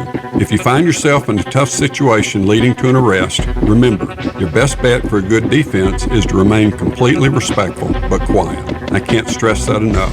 And call me as soon as you possibly can. I'm David Venable. Call me. The big city lawyer with small town charm. David Venable, attorney at law. Broad Street, Hawkinsville. Call 478-783-2825. The answer to your insurance needs is simple. The Grimsley Agency. No matter your needs, life, auto, or home, it's the Grimsley Agency. You can trust Danny Grimsley and his staff with great coverage for your whole family. New car or home, the answer is the same. The Grimsley Agency. Give them a call at 783-2581 or see them at 203 Commerce Street, Hawkinsville. Proud supporters of all Red Devil athletics. Are you looking for great custom cut meats like fresh beef, pork, chicken, and great seafood? How about a place that specializes in fresh and smoked sausage made in-house? It's Harris Country Meats and Grocery. They also offer a full line of deli with smoked brisket, roast beef, barbecue, plus much, much more. Harris Country Meats also offers hunting and fishing supplies, plus a full garden center. That's Harris Country Meats and Grocery, family owned and operated since 1943. Call 478 783-3276 or see them at 66 Cochran Highway in Hawkinsville. Solo Food Mart is a great place for snacks, cold drinks, and great Hunt Brothers Pizza. Then there's gas with easy in and out on the corner of Dooley and Commerce Streets across from the post office. Solo Food Mart, Hawkinsville. Call 478-783-2584. Solo, your stop for Hunt Brothers Pizza, cold drinks, snacks, lottery, and friendly staff.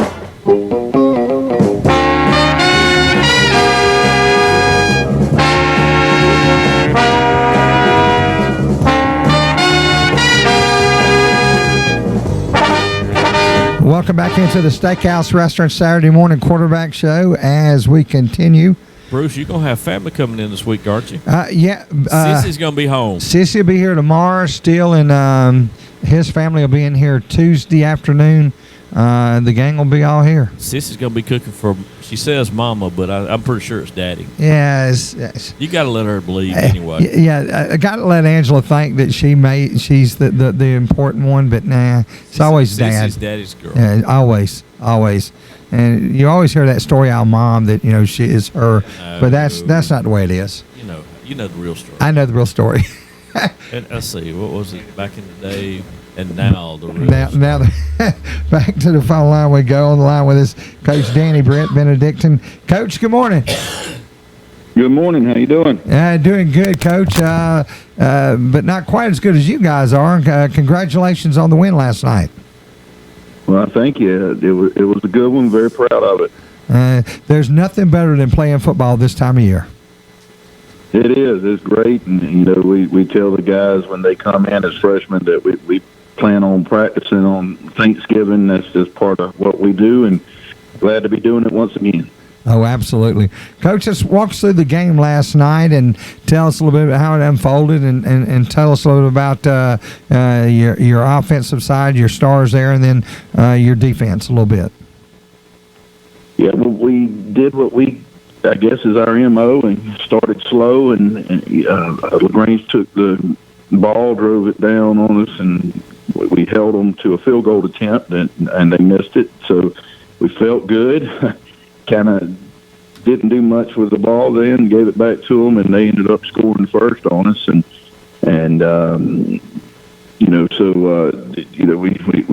we started doing is playing like that, and then we got the ball back, and Luke Crummenhalt, my quarterback, hit Bryce Baker on a short pass, and Bryce took it 60-plus yards for a touchdown, and we kind of rolled from that point forward.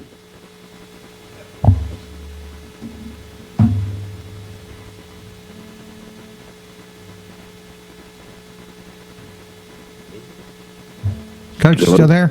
Oh, there you are. Okay, I'm Yes, sorry. sir. I dropped you for a second, my earpiece for some reason. Coach, no, you're good. You're good. It was me. It wasn't you. I promise you. Everybody else heard you. They were looking at me kind of funny. Coach, let's talk a little bit about your defense, about the job that they did last night, and let's take a peek at what your season looked like to this point, and then a little bit of a preview of next week.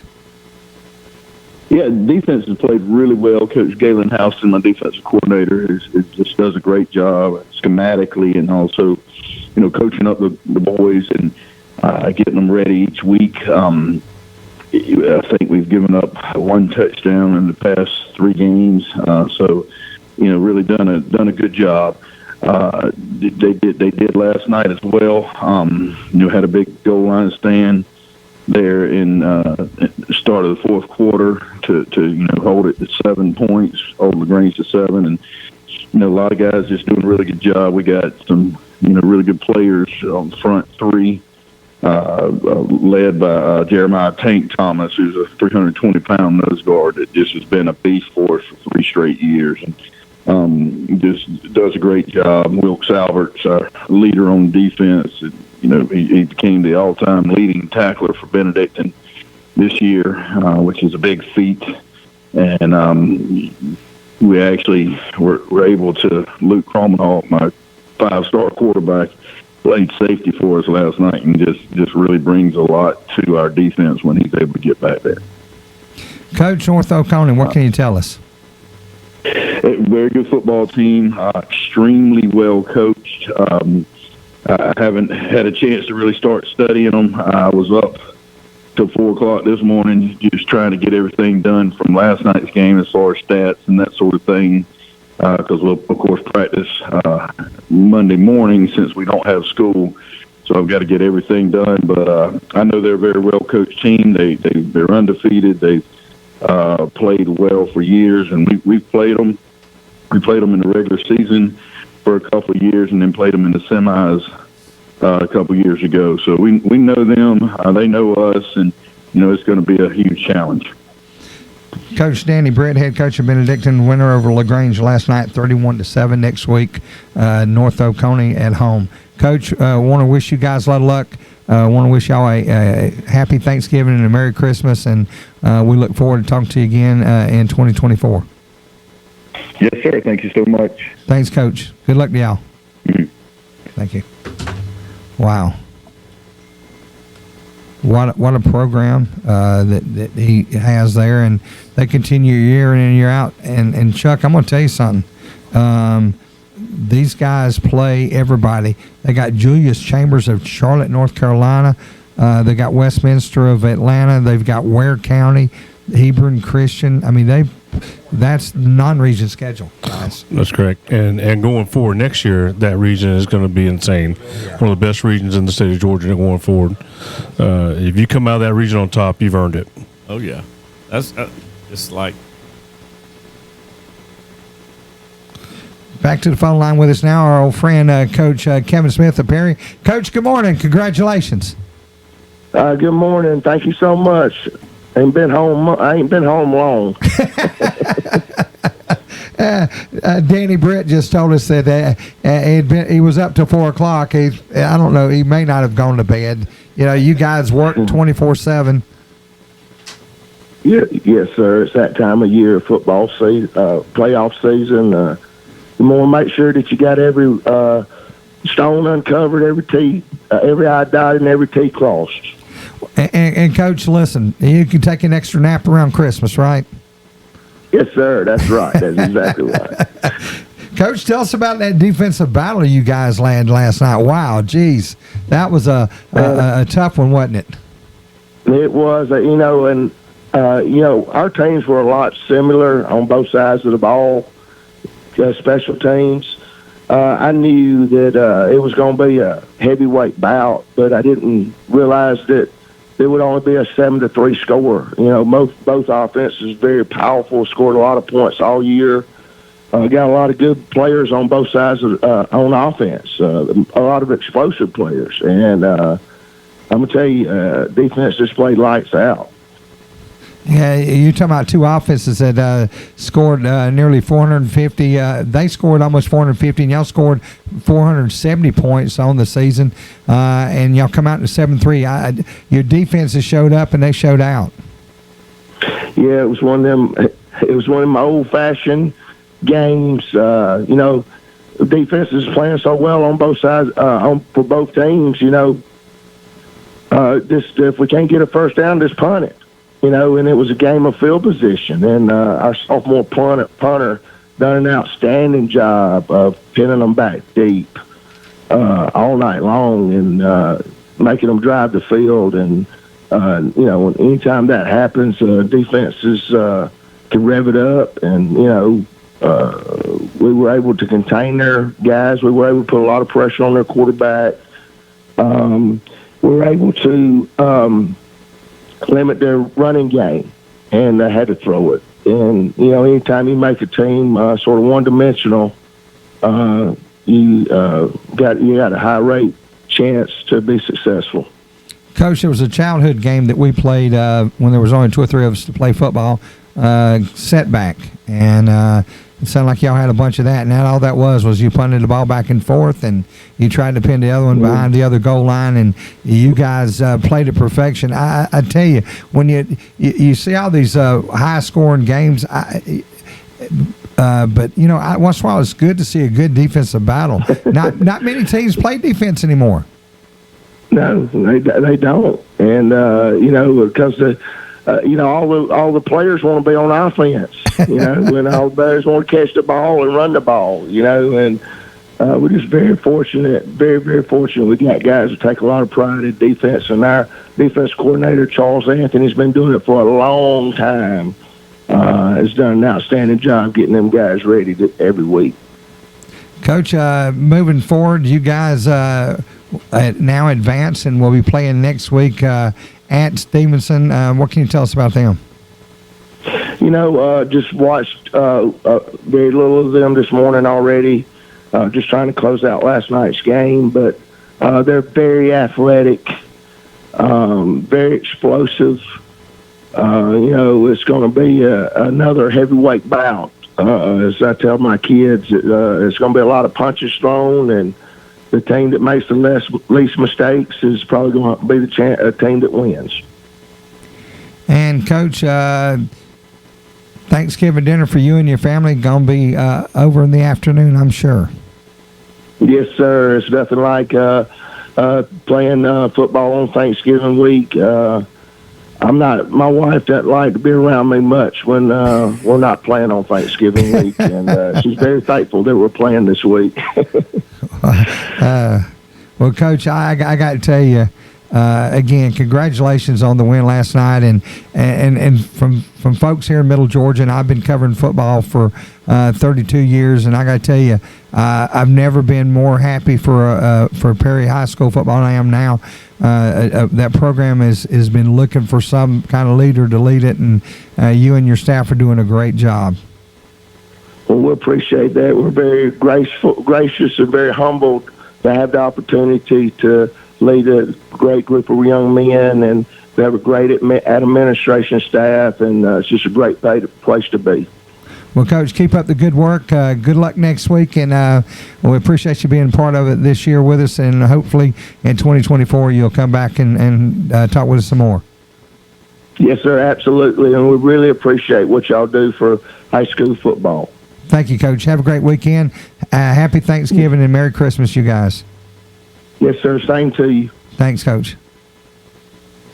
Guys, we haven't touched on this, but I've been looking at it all morning, and I think it's time that we talk about our friend that is no longer coaching after this week. Coach Jesse Hicks was let go this week at Baldwin High School, and listen, I don't think the players and the students are real happy with that.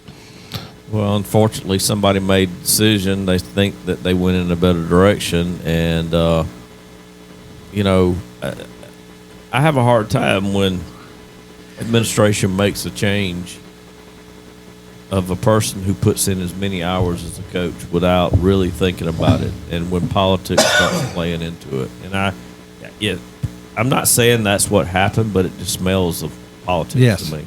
Because Jesse Hicks is one of the best young men I know. Yes, I would love to have him leading my team, absolutely. Leading my young men.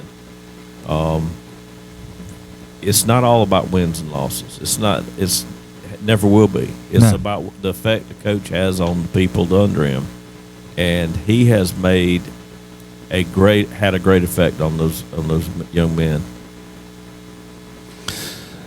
And you're right. You talk about your coach, Coach Gentry, and when my coach Robert Davison. The lasting effects that a coach can have on a young man, and the lessons that you learn from good leaders. We talked about Coach Rashford, which is a great coach, and it's those kids being upset and that community being upset. I understand that. So Jesse Hicks will land on his feet. Absolutely. There'll be some other kids that are going to be the beneficiaries of this change, and all we do is just hope and pray that going forward that Jesse will be where he's going to be happy. We're going to take a break. You're listening to Steakhouse Restaurant Saturday Morning Quarterback Show right here on the XL Sports Network. fresh roasted hometown coffee from hometown people, roasted right here in Hawkinsville. You can find them in several locations in Pulaski and surrounding counties. It's just good coffee. Check them out on Facebook or online at PulaskiBrewingCompany.com. Delicious Pulaski Brewing Company coffee can be found at Harris, Lisa's Corner Market, Bat's Drugs, and Hampton House Bakery. The Steakhouse Restaurant in Hawkinsville is the perfect spot for you to get some comfort food, some great Southern cooking. Lewis Fowler and his staff prepare a lunch buffet 7 days a week, along with a special Thursday night buffet with fish and shrimp and the Super Sunday buffet after church. Let the Steakhouse Restaurant cater your next event, whether it's on location or with the in-house banquet facilities. As you're driving along the 341 bypass and smell the fried chicken, stop and eat a great meal at the Steakhouse Restaurant in Hawkinsville. Main streets of Atlanta in a police uniform. That gives me an important perspective most lawyers can't give you. If you find yourself in a tough situation leading to an arrest, remember, your best bet for a good defense is to remain completely respectful but quiet. I can't stress that enough. And call me as soon as you possibly can. I'm David Venable. Call me. The big city lawyer with small town charm. David Venable, attorney at law. Broad Street, Hawkinsville. Call 478-783-2825. The answer to your insurance needs is simple. The Grimsley Agency. No matter your needs, life, auto, or home, it's the Grimsley Agency. You can trust Danny Grimsley and his staff with great coverage for your whole family. New car or home, the answer is the same. The Grimsley Agency. Give them a call at 783-2581 or see them at 203 Commerce Street, Hawkinsville. Proud supporters of all Red Devil athletics.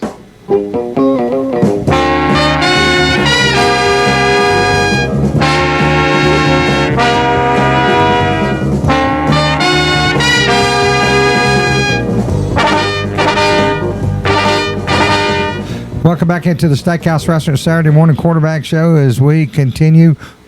And I haven't even mentioned the final edition, number 14 for 2023.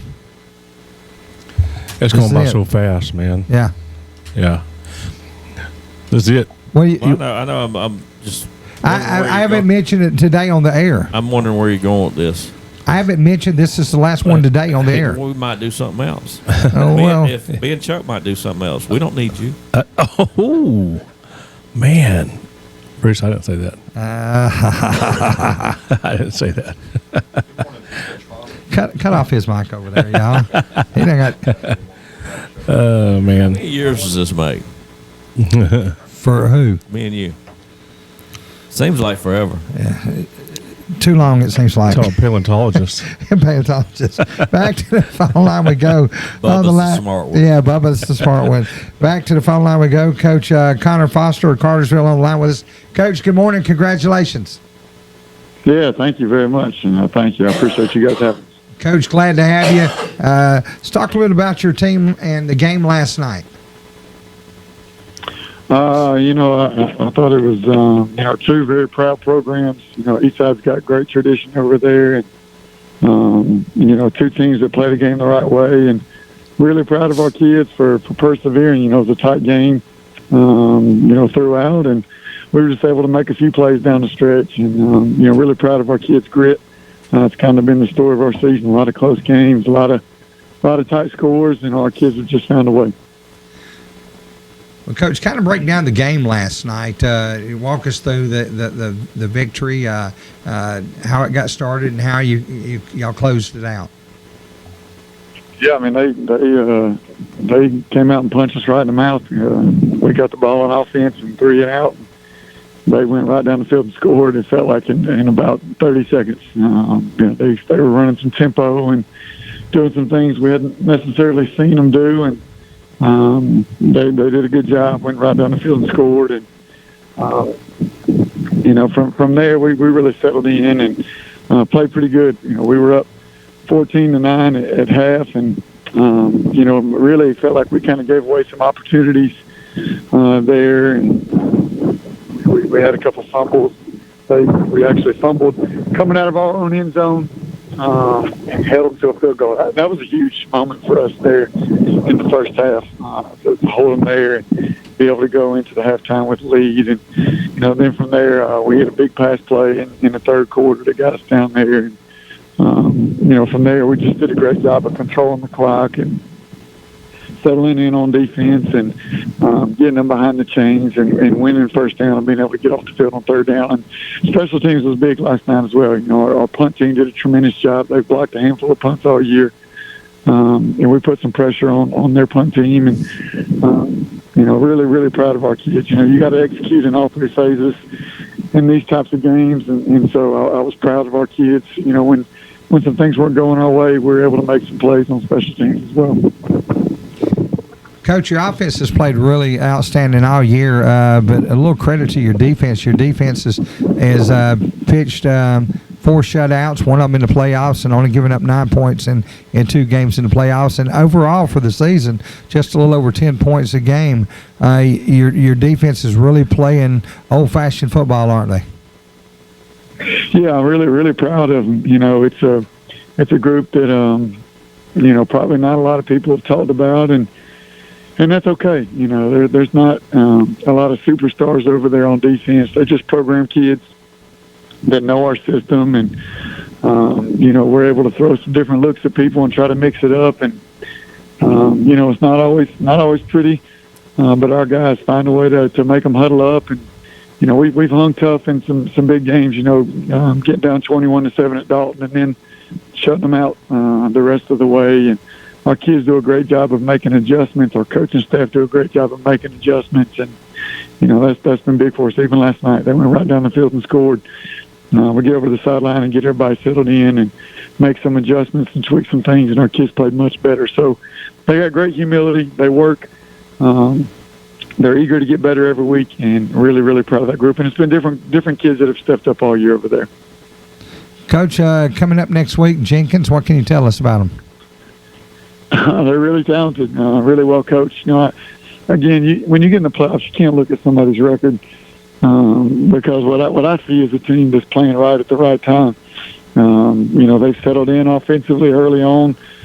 They were trying to do some different things, and they've settled in and really kind of found their identity. And I think that's always dangerous when you run up against a team that knows exactly who they are and they're comfortable with who they are, and they've got some really, really talented players on both sides of the ball. Defensively, they are lights out, and then up front on offense, their offensive line is big and physical and athletic, and they've got some tremendous backs. So we've got our work cut out for us. They do something offensively in the wing that you just don't see very much. So, our kids will, again, like we've had to do all year, we'll have to make some adjustments and settle in as the game goes on, and hopefully we can find a way to come on top.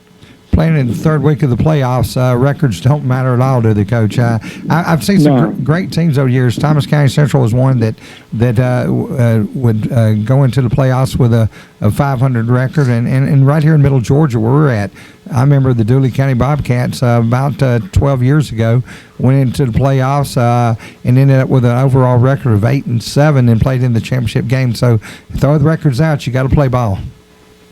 Yeah, that's it. The goal is to go 1-0 every week, so it doesn't matter if we're 12-0 or what anybody else's record is. And you look at the state of Georgia, at least in 5A, there's 4 seeds left. I mean, it's just great competition in the state of Georgia, great coaches. Everybody is coached up. Everybody's got great athletes. Everybody's got elite players, and so you got to be your best every week, and in particular in the playoffs. This week is no different than any other week. We got our work cut out for us. It's a group that's playing really good football at the right time, but so are we. So we'll have to be at our best this week. We'll have to be even better than we were last week. And that's the goal every week throughout the season. Just keep getting better, keep finding a way to be 1-0. Well, Coach, again, congratulations on the victory. Good luck next week. Happy Thanksgiving and Merry Christmas, you guys, and we hope that you'll talk to us again in 2024. Thank you, sir. God bless and go Canes. Thanks, Coach. Wow. I tell you, that program, I remember the early years going to the Georgia Dome and seeing these fans just swarming the streets. Yeah. Yeah, that is a great program, and it's been great for a while. Yes. Had some big names come out of there. with the kid down there in Jacksonville playing right now for the Jaguars against that program, and really lit up Georgia high school as far as records go, and of course that was beaten. So anyway, of course, I want to remind you the Steakhouse Restaurant special Thanksgiving Day feast begins at 11 o'clock, goes to 2:30. Head on out, get some great Thanksgiving food. You won't find any better anywhere. Grandmama couldn't cook it that good, and probably couldn't do it at that price either. So going out and see Lewis and the staff out at the Steakhouse, get you a great Thanksgiving meal. Let Mom and everybody have the day off and just relax and enjoy a great meal. If you need any information on it or anything else, you can call them at 478-892-3383. And back to the phone line we go. On the line with us now is Coach Justin Rogers of Thomas County Central. Coach, good morning. Good morning. Coach, congratulations on the win. Thank you very much. Wow, Coach, you guys just seem to keep going. Let's talk a little bit about y'all's win last night over Jonesboro. I thought it was a real clean game. I really thought we played really well offensively, defensively, and special teams. Came out early, jumped out to a really fast start, and then we just got a great home field advantage with our crowd. It's just so great, and I think momentum just kind of took off, and that thing just started separating more and more. Well, Coach, last night you guys, your defense played outstanding. They only give up a 6 points, and that's the only points they've given up so far in the playoffs. Tell us a bit about your defense and what makes them so good. Yeah, defense is phenomenal, played good, and the 6 points was on the twos late in the game. Starters hadn't gave up one yet. But just great pressure from the D-line. I think our coaches do a phenomenal job. Coach Clark, our DC, and Boyette, Coach Lane, just a great staff. And the buy-in from our players. I mean, just the relentless effort that they play with and commitment, love for one another. They've been a mainstay all year the way that they played. Well, Coach, your defense has pitched 5 shutouts this year and only giving up an average of 7.75 points a game. And I remember just a few years ago in 2014 when the Hawkinsville defense gave up less than 7 points a game and brought home a state championship. I sure like to see you talk about us like that. That'd be awesome. But we're going to have to play well on defense this week against Rome. They've got a great offense that's been scoring a lot of points. Tell us about Coach Reed and his program over there. A lot of folks in this area don't know as much about them as some of the other teams. The team south of us, like you guys and Valdosta and Lowndes and people like that, they know quite a bit about. But the guys up north there, they just well be up in Pennsylvania. They don't know any more about them. Ain't no doubt now. First off, it's a long way up there. There ain't no easy way to get there from Thomasville either. But no, John's done a great job there. I mean, he's established and built a mainstay program. Won a couple state titles just a few years back, and they're loaded again. Just really, and you can tell it's a tight knit community with kids that play tremendously hard. I mean, I was me and my dad were talking this morning. He was asking about him too because he's from Alabama, and I said they're a lot like us. It's like a Thomasville community, but at the north. A tight-knit community that loves football, that's blue-collar. The kids are going to play hard, and they're going to be very well coached. And so they're always going to be a tough out. And the years that he has really good talent, like this year, they're going to be extremely tough out. Wow. Coach, let's talk a little bit about, your practice schedule for this week. And, there's nothing better than practicing on Thanksgiving, is there? No. I mean, you start working in January and February, March, working to be able to build something so you can have the opportunities to extend to Thanksgiving and on into December. I mean, that's the whole goal. And anytime you can practice on Thanksgiving, you had a good year. And so it's an exciting time to do that. We'll come in Sunday like normal, and then we'll hit a Monday afternoon practice, and then we'll transition to morning on Tuesday and Wednesday. And then Thursday, we'll do our walkthrough at 7 a.m. and have the community. We usually have the community come out, kind of watch it and have a cup of coffee and hang out because they got so many family in town. And after that, we'll release them at 9 to go to do their Thanksgiving. Then because of the nature of this trip, how far it is, we'll have about 45 guys that'll come back about 3 o'clock that afternoon, and we'll make our trek up north. and Wow. spend the night. Then the rest of the team will join us on Friday. Well, Coach, I want to again say thank you for taking our calls. It started when you were up in Jones County, and you were willing to take my calls in, and I appreciate it. And you're a big part of this program, and we want to wish you guys good luck this week, coming week, and we want to also say Happy Thanksgiving and Merry Christmas to you and your family, and hope that 2024 you'll join us again. Yes, sir. We'll do. I still remember the first call I ever called and talked to y'all. I was sitting there eating in a Waffle House in Jones County, and you called, and I stepped outside and talked right outside that gun Waffle House.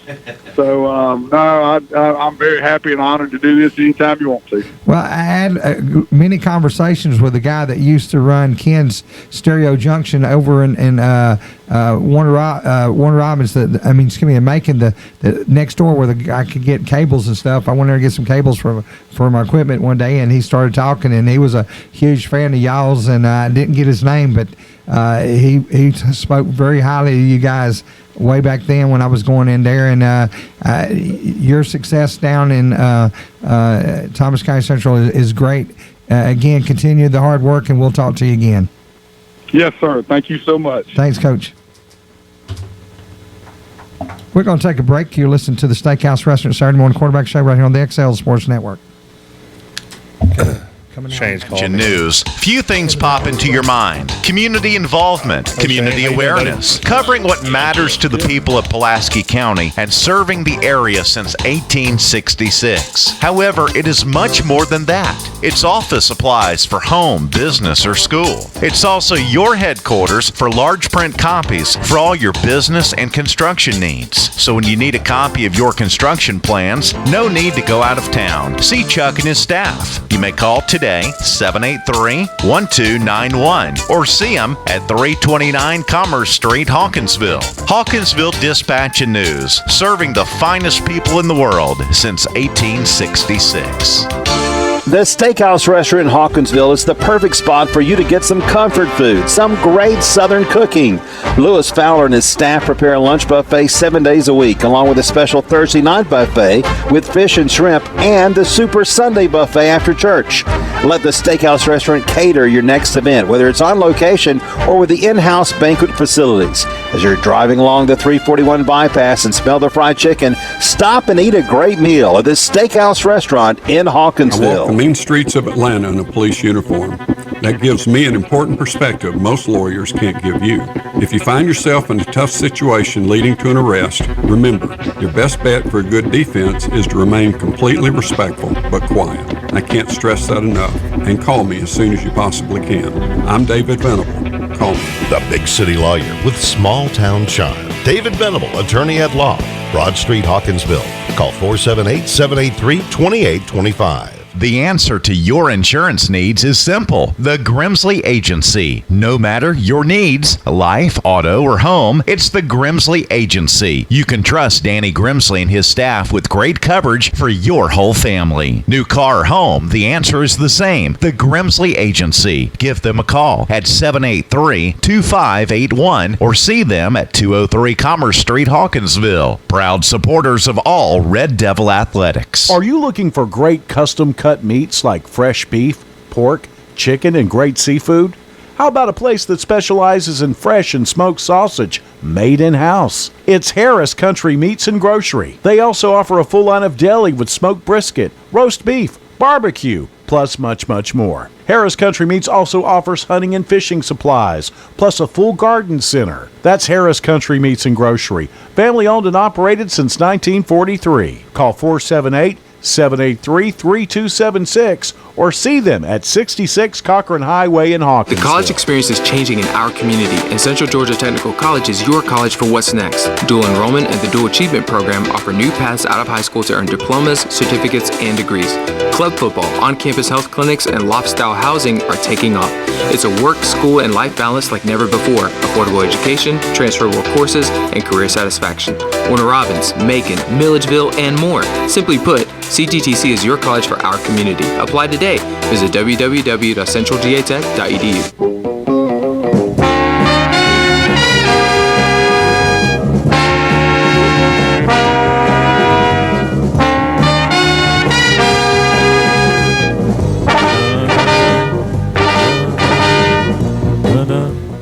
Hey, we're gonna have to change out that. We're gonna lose. You adjusted him up. We're gonna have to lose.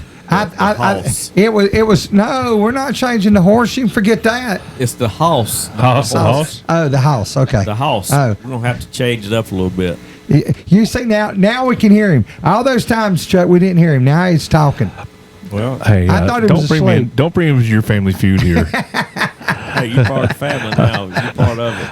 I'm the distant cousin that just wants to be the peacemaker. Good, bad, or different. You can't pick your family. I know, right? And you can't pick your family's nose either, right? We'll save that for another story. Yeah, let's do that. Yeah. Oh, geez. Want to remind you, the Steakhouse Restaurant, the Super Thanksgiving Day Feast coming up Thanksgiving Day, 11 to 2:30. Chuck? All right, on to the phone lines we go. We got Coach Shane Sams from the Warner Robins Demons. Go Demons. Go Demons. Shane, Coach Sams, I'll tell you what an amazing game last night. Tell us about it. Oh, yeah, there's no doubt about it. It was. We told the kids all night that this was going to be a war. There's going to be ups and downs, and you got two of the best teams in the state of Georgia going at it, and it was an exciting moment. And, you know, I think it lived up to every bit of it. Like I said, I'm just proud of our kids. They fought to the very end and finished on top. It was a huge win. Yeah, I wanted to go to the game. My wife asked me, she said, "Are you going to the game?" I said, "Well, you had stuff for me to do around the house, so I'm going to listen to it while I'm doing your chores and or your honey-do list." And so that's what we did. We were working and around the house, and I had it on my big speaker, listened to my man Tom Mobley call the game, and man, it was so exciting. And I tell you what, Coach, talk about. That was just a wild. The whole game was wild, but the first half. Talk about the first half first, and we'll go to the second half after that. Yeah, there's no doubt. We came out in the first half, and we told the kids this is going to be an electric start, weather the storm, no matter what. And then our defense, we had a great pick that really turned the field on their first play of the game. Been able to score, and then we scored right then, and we went up 13-0. But I told the kids and the coaches, I said, look, you got two of the best teams. They're going to fight back. I mean, there's no doubt about it. Strickland's a heck of a ball coach, one of the best in the state. And then, they fought back, and we were able to take the lead again and kind of go into halftime. And that first half, like I said, it was a war in the trenches. It was war all the way, and it was huge. And you talk about the first half, you jumped out to the 13-0 lead, and then all of a sudden, they stormed back. They drove down the field, and for those who didn't see the game or listen to it, they get all the way down inside the 1 yard line, then fumble. I say we because I'm a demon, guys. I'm sorry.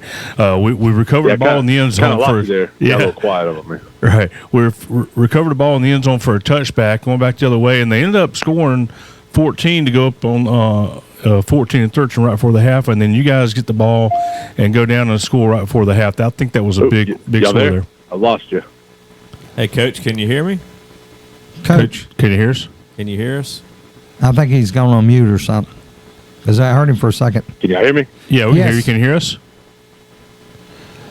Coach Very Sams? faint, but I heard something about the goal line stand and touchback. The biggest thing, like I said, our defense played lights out. And the big moments, they bowed their neck. They played tough. They never gave in, and they made some huge critical plays, like you said, the fumbles that really changed the game around. Yeah, that's right. Coach Sams, can you hear me now? All right, we're going to try to do this anyway. Coach Sams, I guess I can try to text you here, but we come out in the second half. It was 20-14 going into the third quarter, and it was a defensive struggle into the second half.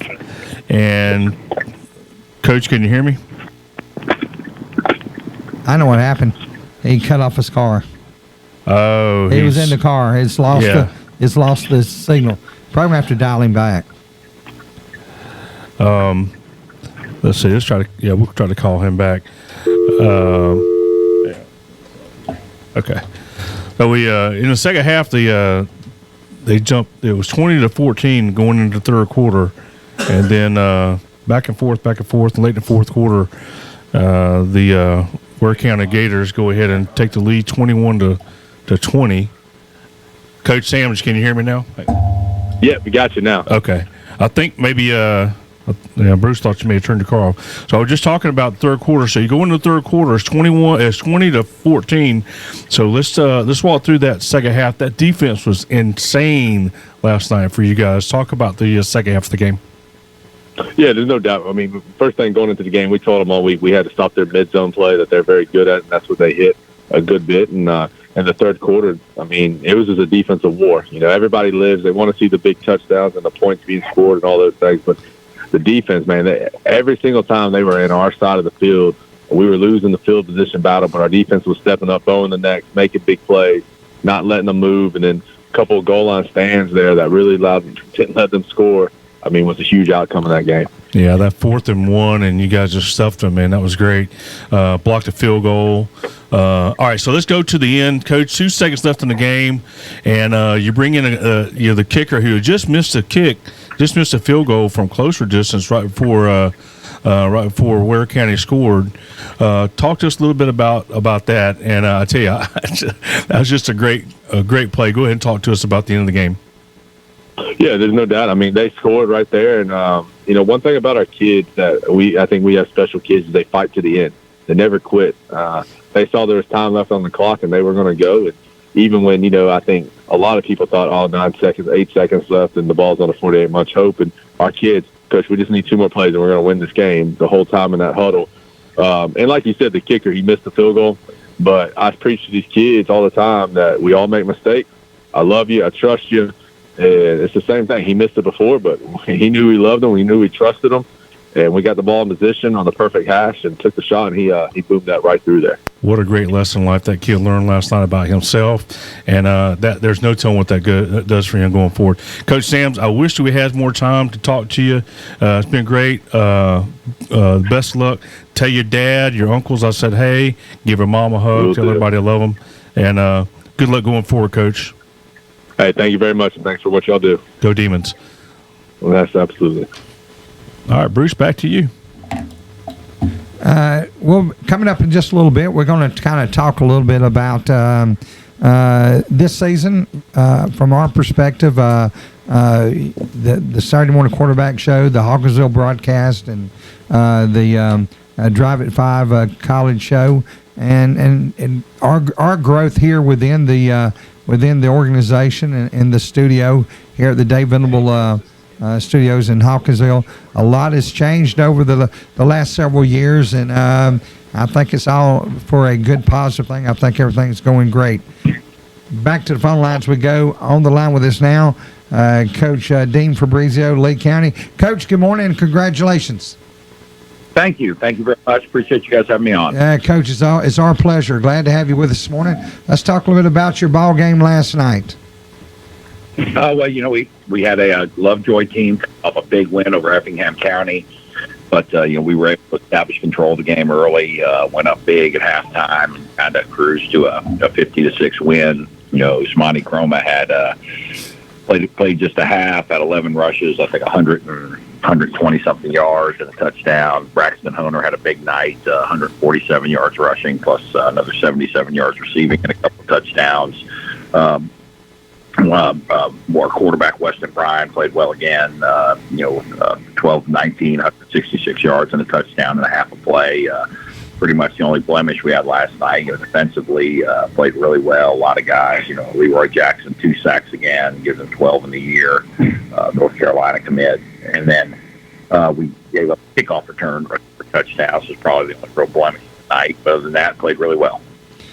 Coach, let's talk a little bit about your season, and then we'll progress to look at next week. What a season! You had a lot of great competition, and you came through it with only 2 blemishes. But I'm sure those 2 blemishes probably gave you a lot of information you needed to get to where you're at now. Well, you know, we try to play a tough schedule. You know, it's non-region 2. I think 4 teams we played this year ended up winning their region. Several are still playing in the playoffs. Of course, you know, Colquitt County was a tough loss early in the year, but we got a lot better from that. Played tough. And then, you know, the game at Thomas County Central for the region championship, you know, where we had a tying touchdown call back right there at the end. The game ended up on the 1-yard line, so truly a game of inches, but they got a great football team. But, you know, we've had to go on the road and played several big games this year. You know, we've won a couple, lost a couple of them, but we feel like we've gotten better each week, and we're playing our best football right now, and we're going to need to because, you know, we got to go up and on the road and play a really good Douglas County team this week. Well, Coach, and you know as well as I do, having that region championship is great, but playing deep in the playoffs and getting a chance to play for a championship is a little more important. And I've seen a lot of teams over the years that finished second in the region and went on to play or win championships, and that's what it's all about anyway. Without a doubt. One thing though, I tell you what, you look at the final 8 teams here that are still alive in 6A, and there's no easy outs. I mean, you got 8 heavy hitters now. There's nobody who's kind of slipped through the cracks, or you'd say, somebody's asking about how do you feel about your draw, but I think any of the 8 teams left, I think they'd all say the same thing, that no matter who you get of the other 7 teams, they're all pretty dang good. So it's a loaded 6A this year for sure. Oh, you're not kidding. You guys got Douglas County, you got Woodward Academy, Gainesville Alive, Thomas County Central, Rome, Marist, and Roswell. You're right. Nobody's got an easy ride through this bracket. Yeah, and I think that's one of the effects of the multiplier. I think the multiplier has pushed a lot of good teams up and really, really made 6A and 7A a lot stronger because of that.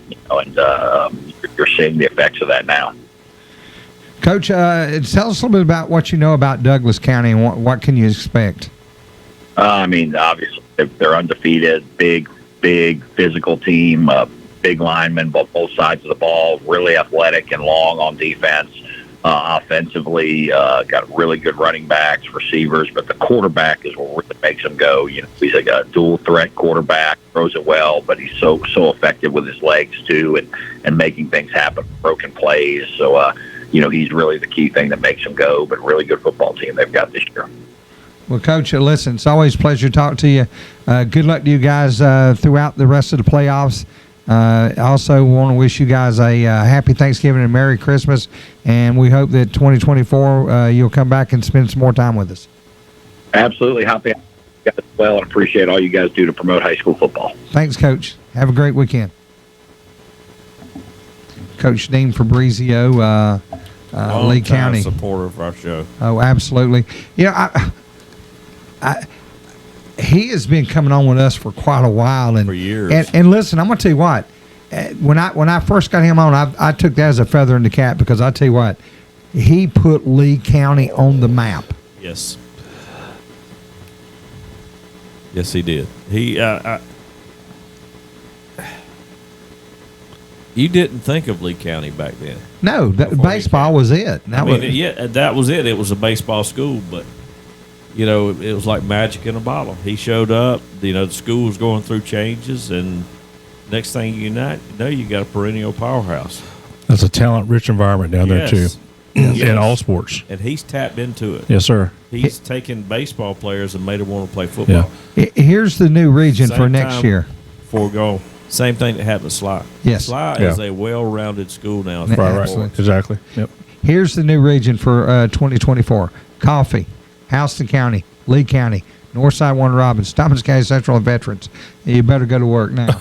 Well, the one I'm looking forward to next year is Perry, Warner Robins. Absolutely. Yeah, me too. I think a lot of people are. We'll take a break. You listen to Steakhouse Restaurant Saturday Morning Quarterback Show right here on the XL Sports Network. The Steakhouse Restaurant in Hawkinsville is the perfect spot for you to get some comfort food, some great Southern cooking. Lewis Fowler and his staff prepare a lunch buffet 7 days a week, along with a special Thursday night buffet with fish and shrimp, and the Super Sunday buffet after church.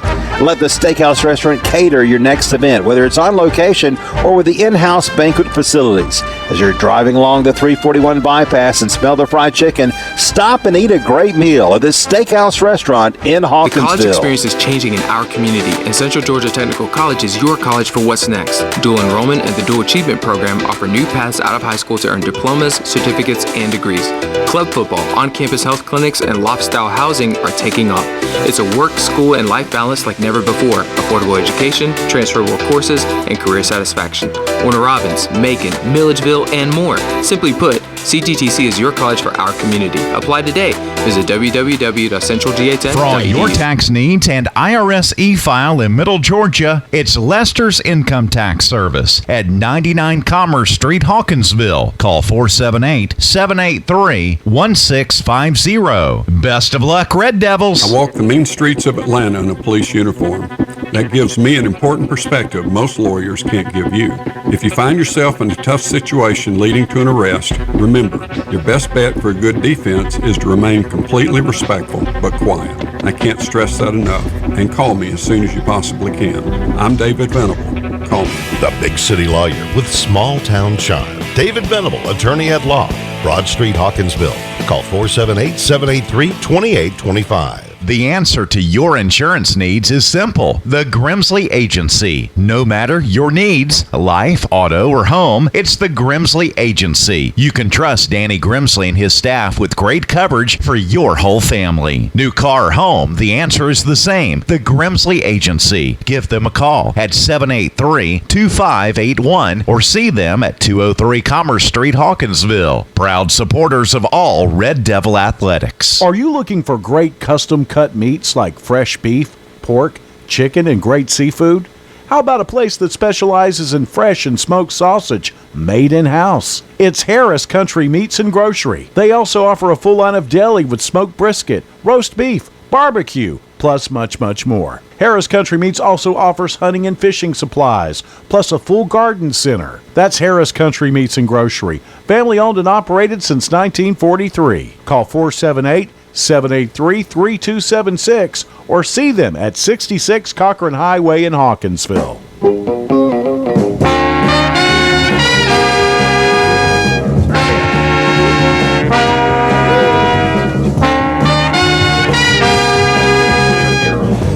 Welcome back into the Steakhouse Restaurant Saturday morning quarterback show, Saturday fueled morning by the Super quarterback Thanksgiving show. Day feast.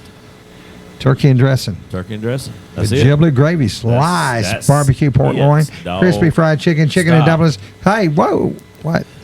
That's you got It's a it dressing. covered. Dressing. Dressing. Yeah, but I didn't even get to the collard greens and the flat cornbread Don't yet. need it.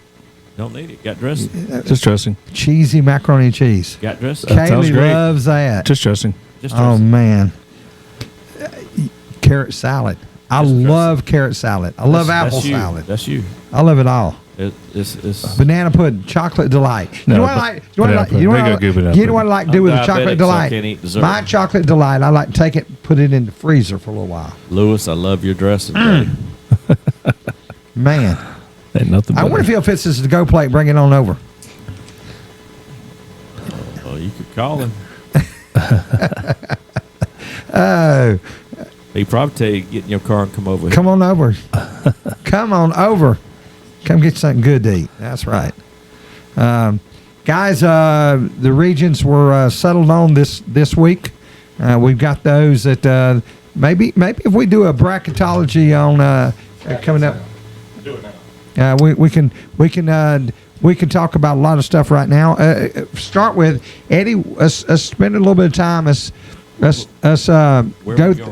go through the brackets real quick, and then we'll spend some time talking about this season and the changes that we've had. You've got to give me a Second. warning. Okay, well, while I'm waiting on you to get this, we talked about when we came in the studio today, biggest surprise of the playoffs so far, I think last night with Region 1, Single A, Division 1 Single A, that game in Blakely County. That was a big surprise. That was my biggest surprise of the night, and I say that from two perspectives. One, I pull for Vaughn and I pull for them because I consider those guys friends and they're close to us and they're almost like family. But on top of that, I really thought that this was their night. It's kind of like when you talk college. I'm an SEC homer. I don't care who it is playing. I pull for the SEC. I'm a Central Georgia homer. I Yes. pull for Central Georgia. Oh, teams. absolutely. And yes, that was a big surprise, but it happens in the playoffs. Oh, absolutely. You never know when you're going to run into that fire. That fire's going to burn you. Yeah. And it did last night. Yeah. Nothing against Blakely County. They had a great season. But, yeah, they run into a hot Irwin County team, and that's what happens. Coach Shannon Jarvis in Elbert County won last night, 42-41 over Tron. A big win for those guys. And we keep getting invited to the Granite Bowl, guys. Yeah, we got to do that one of Have these you days. ever been? Huh? Have you ever been in No, I want to go. It's beautiful. I want to go. It is beautiful. He said, call ahead. He'll set it up. We'll have something to eat. He'll get us our passes set up for the sideline. We didn't do that. We need to do that. Well, there's several out there. I mean, I am personally thinking about going to watch Cedar Grove Mary Persons next week. That'd be a heck of a game to watch. The second game that I would probably come close to watching is the Telfair County game next week. Yeah. Brooks County Rayburn. There's a lot of good football left to be played. Warner Robins, Perry. Take your pick, guys. If you're listening to us and you want to watch high school football, there are games around. Yeah. All around. There's games everywhere. Great games. Yeah, you look at that Creekside team. I was looking at their schedule. They have not lost a game this year in the state of Georgia. The only game they lost, they flew out to California. I'm assuming they flew out there and played Matter Day. Yeah. One of the premier programs in the nation, and that's the only game they lost all season. So that's that's going to be a great matchup between the Demons and the Seminoles there. We'll see what happens. Our old friend, Coach Alan Chadwick and Marist are still playing. They'll play next week. They'll host Roswell, or I guess they'll host. I'm not sure about the coin toss. Both number 1 seeds. And, of Bruce, course, Coach Alan Chadwick. We talked about Dooley County when we forced them, and I made the statement then. I said, that team gets hot, it can be dangerous in the playoffs. Oh, yeah, absolutely. They're still in it. They're playing Bowden next week. That offense, it's not that – I mean, they got a lot of skilled players that fly around, but that offense, if it gets hot, you're not stopping it. And against us, they ran the ball predominantly all night, but that one possession where we went down and scored, and they came down in 3 plays, boom, boom, boom, it like precision. Yeah. I'd like to talk to Richie, but Richie knows what he's doing. Yeah. He knows you don't need my help, but man, you got to really protect from the pass and the run against Dooley. You could not defend against that. I don't care who was on the field. That's that game, and that's the reason. I mean, they won region for a reason. Yeah, they're a good team. Here's one that'll be a short ride for whoever travels in this one. Spalding and Stockbridge. I mean, those guys are neighbors. That'll be a short ride. You mentioned Mary Persons and Cedar Grove. That's a big one. Wesleyan's going to be in Savannah, take on Savannah Country Day. North Oconee and Benedictine. Now that's going to be a heck of a ball game. Yeah, it is. That's going to be one. If you want to put one of the smaller schools on the big screen or on the TV, so to speak, that would be a game to put on TV. That would be a heck of a matchup for a championship game. Fitzgerald's still in it. Fitzgerald's got a Callaway. Fitzgerald's dangerous. Let me give you a dream scenario, okay? Championship game. Fitzgerald out of the left. Cook out of the right. Wow. Yeah. The doctor. The doctor. Any thoughts on that one? That would be an interesting one. Prince Avenue Christian Academy taking on Irwin County next week. That's going to be nice. Where is that game going to be played? That one will be at PSC. That's going to be at that one will be they're both Irwin's the number 2 seed. It's going to be at Prince Avenue. Yeah, Prince Avenue. I'll bet you Greg's got those guys ready. Oh, absolutely. They put up 7. Now you got to take every matchup separately, but they put 72 on the board yesterday. Well, but now let's be fair. Now that was built up from the week before. Athens Christian just forfeited the first round of playoff to them. Wow. Yeah. Why would you do that? I don't know, but why would you? Unless you're short players, you don't have players. Why would you do that? Well, I'm not sure, and that's probably a rivalry since you could throw a rock to either side there, and they're pretty close. Is it a rivalry like the Georgia-Florida game? I don't think anything's like that. Well, but my point is some of the guys I've heard the last few weeks talking, and I don't listen much to the sports. They're usually not close. Usually they're blowouts one way or the other. Yeah. But it's a rivalry. Yeah, I don't know why you're right. I don't know why you would forfeit a playoff game. Here's your couple more matchups that I think is very interesting. Brooks County and Raven County. Now Raven's got to take the trip all the way down to Quitman, Georgia, to face the Hammer. Wow. That's a long trip. Look at the big boys. Just go to the big boys. You got Buford and Grayson, 2 perennial powerhouses. Right. And Buford did not run away with that game last night. And try this on. Region 3, number 2, Region 2, number 3 team, Swainsboro, is going to travel to Region number 8, team number 2, in Elbert County up in the Granite Bowl. Yeah. Yeah. Well, Swainsboro's got some. They got some dudes over there, man. That's going to be an interesting game too. And then Commerce is going to take on Bryan County. Now, I'm not sure who's got the coin toss in that one. Haven't seen it, but that's another heck of a matchup right there. Colquitt County against Milton. Whoever wins that game's got to face the winner of the Buford Grayson. Well, you got to feel bad for Coach Maloof up at Norcross last night. Tight, played them as good as you can play them without beating them. They came up short, 28-25, and I'm pulling for Coach Maloof every time he plays because he's been a regular for years on the show, and I really wanted those guys to pull that one out. That's going to be a matchup. But a lot of great matchups. Camden County coach Jeff Herron is still in the playoffs. We missed our call with him a little bit earlier. I hate that, but he has really done a good job. After last year, things started out kind of not so good for those guys, but they've rebounded and they have played exceptionally to this point. Speaking of, and let's circle back to AA. Speaking of Camden County last year just started too well, Columbia. Let's talk about them. You were advancing to the state final, the dream matchup. But let's talk about Columbia and Cook. That's going to be a good matchup this weekend. Columbia is a team, a AA team out of, I think, DeKalb County, I think it is, or Decatur, somewhere up in there. I know right where you're going. Those guys are for real. They went to Camden County, a 7A school last year, and beat them. Yeah. By the way, a Camden County who went deep in the playoffs last year. Oh yeah. Those guys are for real. There were several games like that last year where we wondered what the heck's happening. And the season played out, and you're right. Listen, some of those small schools, the only real big difference in the small schools and the big 7A schools is the depth. Yeah. If you're healthy, you're top. You're going through 22 healthy. At a time. It don't matter how many you get on the sideline. That's the thing I've always understood. A perfect example was 2003 and 4 in Hawkinsville. Hawkinsville against the first 11 could play anybody. County. Hawkinsville against Washington County. We had the famous Lightning Bowl where they were ahead of us at halftime and it started lightning. There was a delay. Our boys rested up during the half, came back and beat them. Yeah, and talking about we were talking earlier about the breaks and destiny and stuff like that. Start of 2004 season, we are at Perry on the road. We're up 12-7 with a less than a minute to go in the game. Perry is driving. In their nicely refurbished stadium. Remember that? Yes, and the running back, we stripped the ball from him. He fumbled it in the end zone. We recovered it.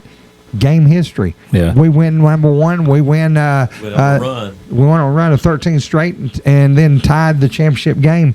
And I still say we should have won overtime.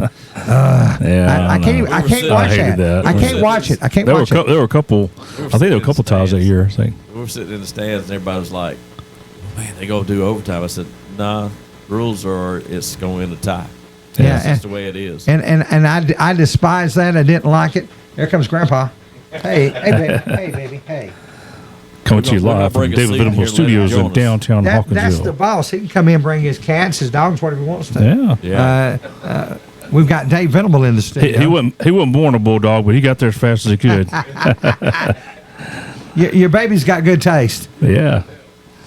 Coming to you live from the David Venable Studios. I want to wash him after Bruce gets through. Yeah. Guys, let's switch gears a little bit. Eddie, I guess we came in, and Dave probably his memory's probably better than mine. I think it was 2015. Dave, was it 2015 we moved into here? 2015. I walked in Dave's front door and I said, "Dave, I need a studio." He said, I just happen to have two back here in the back. And we set up the first couple of years. We were using his desk and tables and stuff, and we've expanded until the point that now Dave actually shows it off as a surveillance. This is a surveillance crew back here. Well, I mean, it actually looks decent now, Bruce. Dave doesn't mind when it's leaving the door. We Miss Janice said we can leave the door open now. Dave, he may not come back. He likes me. He smells piccolo on me. Yeah. but we've come a long ways from where we're at to where we're at now. And guys, I couldn't be happier. Eddie, you were here with the early days, and Eddie felt bad for me. I had one of my many hernia operations, and Eddie comes and said, "I'm not going to let you tote that equipment." Bruce was like, you remember the show? What was it? Arnold Schwarzenegger and the girl where they Danny DeVito. No, they went to Mars. Oh, yeah. They had the guy Total Recall. had Total the, Recall. Had the little thing in his stomach. That was Bruce. There were some characters in that movie now. Yeah, I'm dating myself. That was one of those that probably shouldn't have made it, but it did. It was a great. I loved it. But yeah, he was. He needed help. He needed somebody to replace somebody, and I enjoyed it. I was actually divorced with Red Devils at that time, and I was ready to make a change. It was. So I got a chauffeur. Yeah, and we've managed to find New Way every chance we go in through Bibb County. Hey, New Way. Ooh. Every New Way of Crystals there is, we know the way to get there. Man, New Way, home of the heartburn. Hey, coming back from Crawford, we stopped up in Byron at the Crystal and protected a few crystals, and I got the wings and chili. Yeah, we need to go to these guys and get them to sponsor us so we can keep talking about them on the radio. Their official travel. Yeah. Wow. And if you look around, I've told Eddie he doesn't care for much for my Georgia Bulldog there. He's one I know that's put that monitor in front of the Herschel up there running. Run, Herschel, run. He's covered it up. I told him he could bring some Bo stuff in here if he wants to. Bring some Bo. Bo knows stuff in here. Bo don't know. We're going to take a break. You listen to Steakhouse Restaurant Saturday morning quarterback show right on the XL Sports Network. Stay tuned. The Steakhouse Restaurant in Hawkinsville is the perfect spot for you to get some comfort food, some great Southern cooking. Lewis Fowler and his staff prepare a lunch buffet 7 days a week, along with a special Thursday night buffet with fish and shrimp and the Super Sunday buffet after church. Let the Steakhouse Restaurant cater your next event, whether it's on location or with the in-house banquet facilities. As you're driving along the 341 bypass and smell the fried chicken, stop and eat a great meal at the Steakhouse Restaurant in Hawkinsville. I walk the mean streets of Atlanta in a police uniform. That gives me an important perspective most lawyers can't give you. If you find yourself in a tough situation leading to an arrest, remember, your best bet for a good defense is to remain completely respectful but quiet. I can't stress that enough. And call me as soon as you possibly can. I'm David Venable. Call me. The big city lawyer with small town charm. David Venable, attorney at law. Broad Street, Hawkinsville. Call 478-783-2825. The answer to your insurance needs is simple. The Grimsley Agency. No matter your needs, life, auto, or home, it's the Grimsley Agency. You can trust Danny Grimsley and his staff with great coverage for your whole family. New car or home, the answer is the same. The Grimsley Agency. Give them a call at 783-2581 or see them at 203 Commerce Street, Hawkinsville. Proud supporters of all Red Devil athletics. The college experience is changing in our community, and Central Georgia Technical College is your college for what's next. Dual enrollment and the Dual Achievement Program offer new paths out of high school to earn diplomas, certificates, and degrees. Club football, on-campus health clinics, and loft-style housing are taking off. It's a work, school, and life balance like never before. Affordable education, transferable courses, and career satisfaction. Warner Robins, Macon, Milledgeville, and more. Simply put, CGTC is your college for our community. Apply today. Visit www.centralgatech.edu. Solo Food Mart is a great place for snacks, cold drinks, and great Hunt Brothers Pizza. Then there's gas with easy in and out on the corner of Dooley and Commerce Streets across from the post office.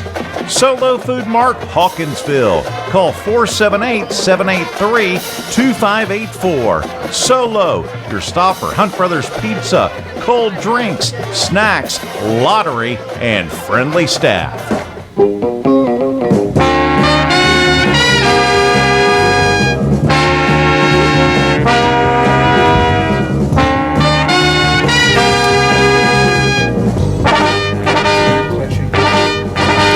Welcome back to Saturday Morning Quarterback Show. We're traveling with John today. John, how you doing? Is he on? Did you hang up? I think we may have hung up on him on accident, so we're going to get him back on the phone here in a minute. You brought up Jimbo. Whoa. That's what happened. I did. I did. Eddie, I let the cat out of the bag, Eddie, didn't I? am I going to have to fire him already? I mean, Oh, come my on. goodness. We know better than that. Well, yeah, you learn that stuff. But Jeez. so I heard, Well. this is a number I found kind of crazy. Everybody's talking about Jimbo's number, 70, Yeah. 76. 77 and a half. They're saying it might take $150 million Yeah. to pay off his whole coaching staff. Right. Yeah, the staff Because he had plus one bringing the that- next guy in. Yeah. He yeah. had one of the most expensive coaching staffs Yeah. in history. All right. John. There he is. Can you believe it? So we talked about this Thursday, and Will said, I think this is probably 2 years overdue, unhiring Mr. Fisher. We can't say Coach Fisher anymore because he's not a coach. But John, out the door, $77.5 million. That's $20 million within 60 days. What a nice Christmas present the Texas ATM hands over to Mr. Fisher. Yeah. Congratulations, and don't let the door hit you on the way out. All right. And here's like, it's almost like a Bobby Bonilla contract. $7.2 million every year between March 2024 and March 2031. I broke that down to a little over $19,000 per day for the next 8 years. Isn't that insane? To not coach. Oh, absolutely. But once again, you're talking about you're talking about Texas A&M. You're talking about oil money, and you're talking about the solution that they have about, why don't we just throw money at the problem? That'll fix everything. Yeah.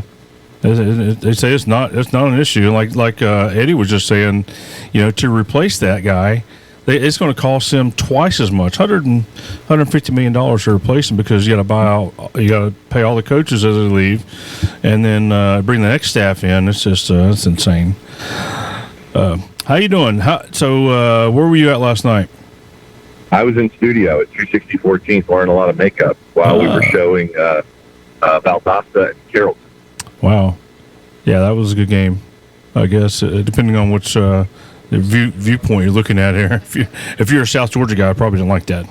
But well, and everybody got to see Juju Lewis and all of the hype that is attached to him as a sophomore right now in Georgia high school football. And you can see how he has developed from his freshman year to his sophomore year, and you can see how the growth curve has just been ridiculous so far with him. And Carrollton's going to be they're going to be a team to go up against Mill Creek. I think if chalk holds on the left-hand side of the bracket in 7A, and it'll be a rematch of last year's title game for a semifinal.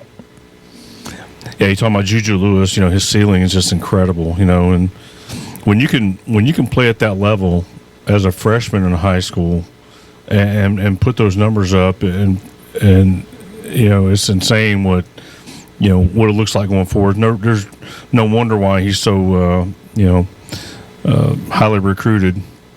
Just a great athlete. Well, I mean, last year you could see he was making freshman mistakes. The talent's there. You could see that, the raw talent. But he was making freshman mistakes. I mean, he's throwing into double coverage, trying to force things. We had a game with Westlake early in the season where, literally he's trying to throw it into triple coverage and prove his own point. But he's not making those decisions this year, the sophomore. You can see how his arm strength has developed and his decision-making has improved, and his hair is still perfect. Yeah. Well, let's go ahead and jump into some of these games for today. Talk about, try to get about 10 or 12 of them if we can. We're going to start at one of your favorite places to talk about, the University of Coral Gables. Louisville on the road at Miami. And, I've been looking at this thing all week, and we talked about it on Thursday, at my show on Thursday. The favorite has been bouncing back and forth. Miami's a point. Louisville's a 1.5. Miami's a point. And this morning, Miami was a point favorite this morning. Then I looked at it right before I got you on the air, and now Louisville's back to being the favorite in this game. How do you see that? It's right. Basically, it's a 1 point spread with Louisville. 47.5 is the over and under. How do you see it going?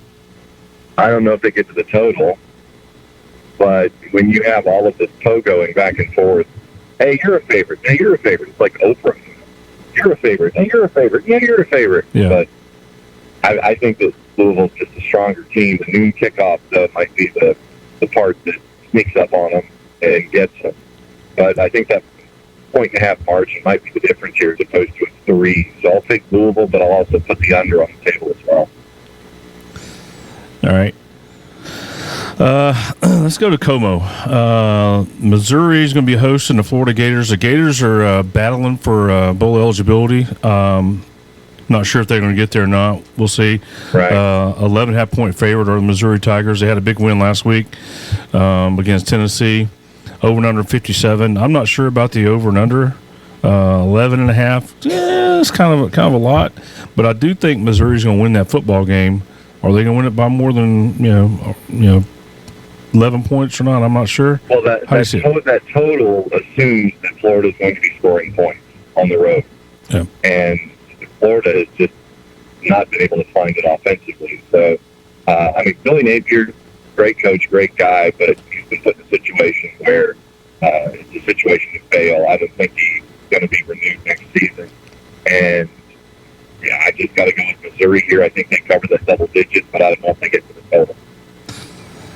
Yeah. How much time we got, Ken? Okay, we'll keep going. All right, let's talk about all the distractions that are in the northern part of the Big Ten at Michigan.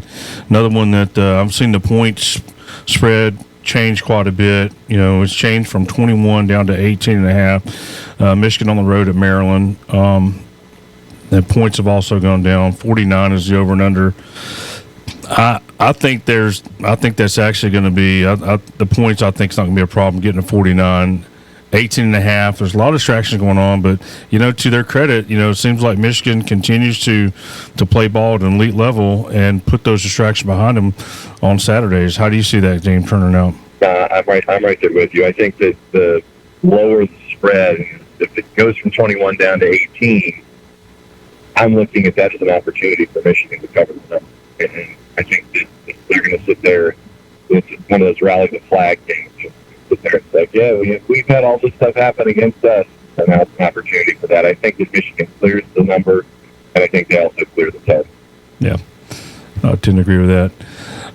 Staying in the Big Ten, Penn State hosts Rutgers. Rutgers has done pretty good this year compared to, the last couple of years they were kind of laughing stocks to the Big Ten. Greg Schiano, I knew that when he came back up there, he was gonna do good things. I think they're both eligible now. Penn State had a tough game last week against Michigan. I thought they played Michigan okay. I think Michigan just imposed their will, on that defensive line. By running not even a pass play in the second half, which is really incredible if you think about it. But this week, Penn State's a 20-point favorite, 3-touchdown favorite. They did unhire their offensive coordinator. Seeing how that goes. 40.5. I think 40.5 is probably a good over and under. I still think they'll probably will get a little bit over that. Basically, looks to me like the odds makers are showing Penn State really shutting down Rutgers. How do you see that game? I don't know if they get to that 20.5. I don't know if they get to the total. I just think that Penn State is in such disarray right now. And we knew that Rutgers was going to be better when they brought in Greg Schiano as the head coach. But the mess that is Penn State right now makes me lean toward Rutgers covering, and I think they go just north of that total. I think because it's such a low number, I think that's why they go north. Staying in the Big Ten, a offensively challenged team. I think you know who I'm about to talk about. One of the best defenses in the nation. If you took the USC offense and put them in Iowa, holy smokes, man, you'd have a team that could probably beat most NFL teams out there. But Iowa's going to be a 3-point favorite. The over and under 31.5, and like Will said, Thursday it's kind of funny that a hot take is to pick decide on picking over and under on a 31.5 point over and under, but I'm not sure they'll get to the 31.5. That's going to be pretty tight. I will say that 3-point spread with Illinois, who last year had a really good defense. Haven't played as well in defense this year as they did last year. I think this is going to be a low-scoring game, but I do think Iowa will cover that spread. How do you see that turning out? Yeah, I think Iowa gets that one. I think they barely go north of the total. I think if 31.5 is something 17-14-ish. Yeah. Probably just north of it by a score, and I mean like just north of it. So it's not going to be the most exciting game in the world. So perhaps you should go stick your head in a microwave oven or something instead of watching Iowa and Illinois.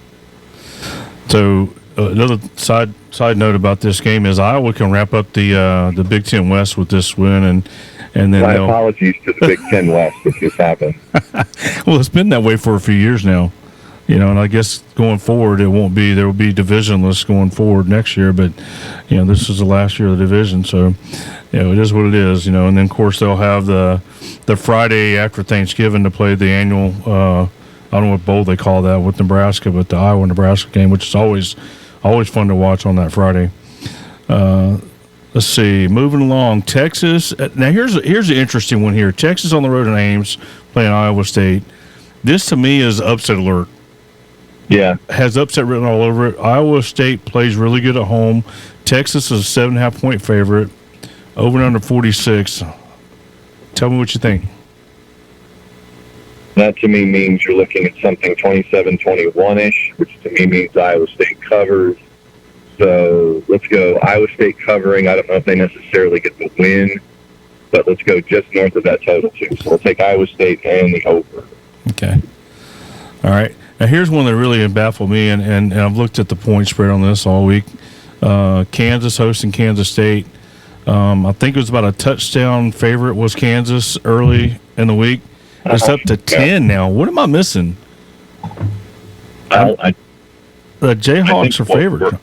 I'm sorry. Well, I mean, it's going to come down to the health of their quarterback, because if you're down to your third-string quarterback, and that's a true freshman, but your backup, because of the injury, Justin Jr. system, and he gets injured in game a couple weeks ago, and you're having to rely on a true freshman. Is it the true freshman, your third stringer? Is it the backup, or are you back to your starter? So that's the big question for me. If they think that you're going to get your starting quarterback back or get some stability at quarterback, and that's why I think the number jumps double digits the way that it did. Yeah. So, I mean, so for me, I'm looking at Kansas State. I don't know if you get to the 10, so let's go Kansas State to cover, but Kansas to win. Over and under 57.5. Think it'll get to the total? Yeah, over. Over on that. Okay. All right, John. We're going to take a break, and we'll be back on the Sports Network. Thank you. The Steakhouse Restaurant in Hawkinsville is the perfect spot for you to get some comfort food, some great Southern cooking.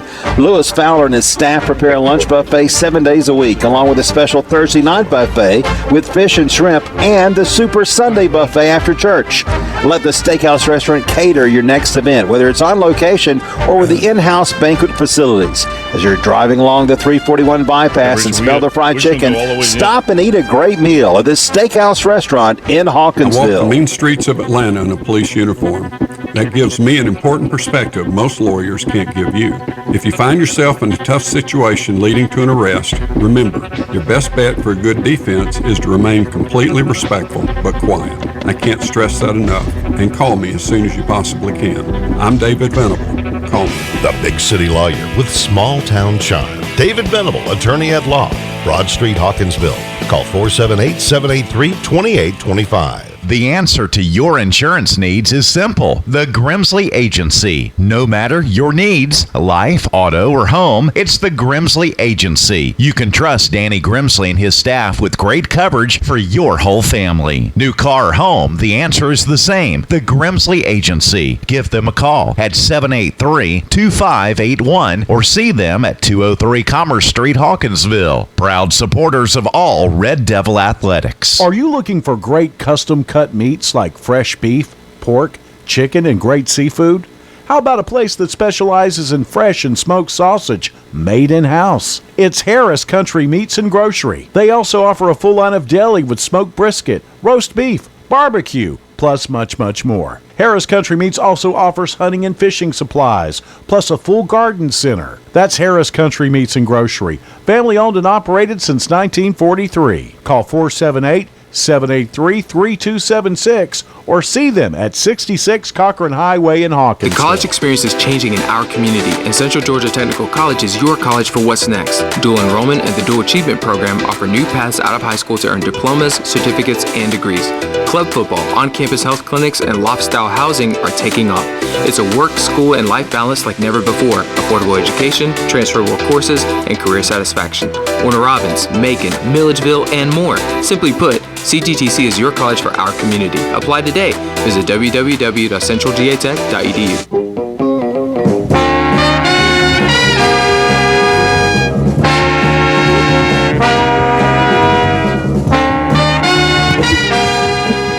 Welcome back to the Saturday Morning Quarterback Show. Brought to you by the Steakhouse Restaurant in Hawkinsville. On the phone with us is John Nelson. John, let's keep on going. Hey, you ready? Sure, why not? I'm just a passenger today. I hear you. Okay, so Washington on the road to Oregon State. Oregon State's actually a favorite in this game. The number 5 team coming to Corvallis to play the Beavers. Oregon State's about a 1.5 favorite. 62 is the over and under. Give us your assessment. Take the total, obviously. Right. They're going to blow right past that. I think so. Maybe first half. And, yeah, and I think, if Michael Penix is going to continue to make that push for the Heisman Trophy, he's going to have to win games like this. Yeah. And I think it's going to come down to Penix and Jaden Daniels, at least it should. So, Penix, I think is going to get it done today. I think it's going to be another close game. It's going to be fantastic television. I mean, if you've got 3 hours and 45 minutes to set aside, watch this game because it's going to be. I think it's going to be one of the games of the day, without question. Yeah, we're going to probably try to get that on the out there on the back porch. Uga Ungale, hopefully, he'll keep going. He's doing pretty good this year. I think he's doing a lot better than he did last year at Clemson, obviously. All right. Utah on the road to Arizona.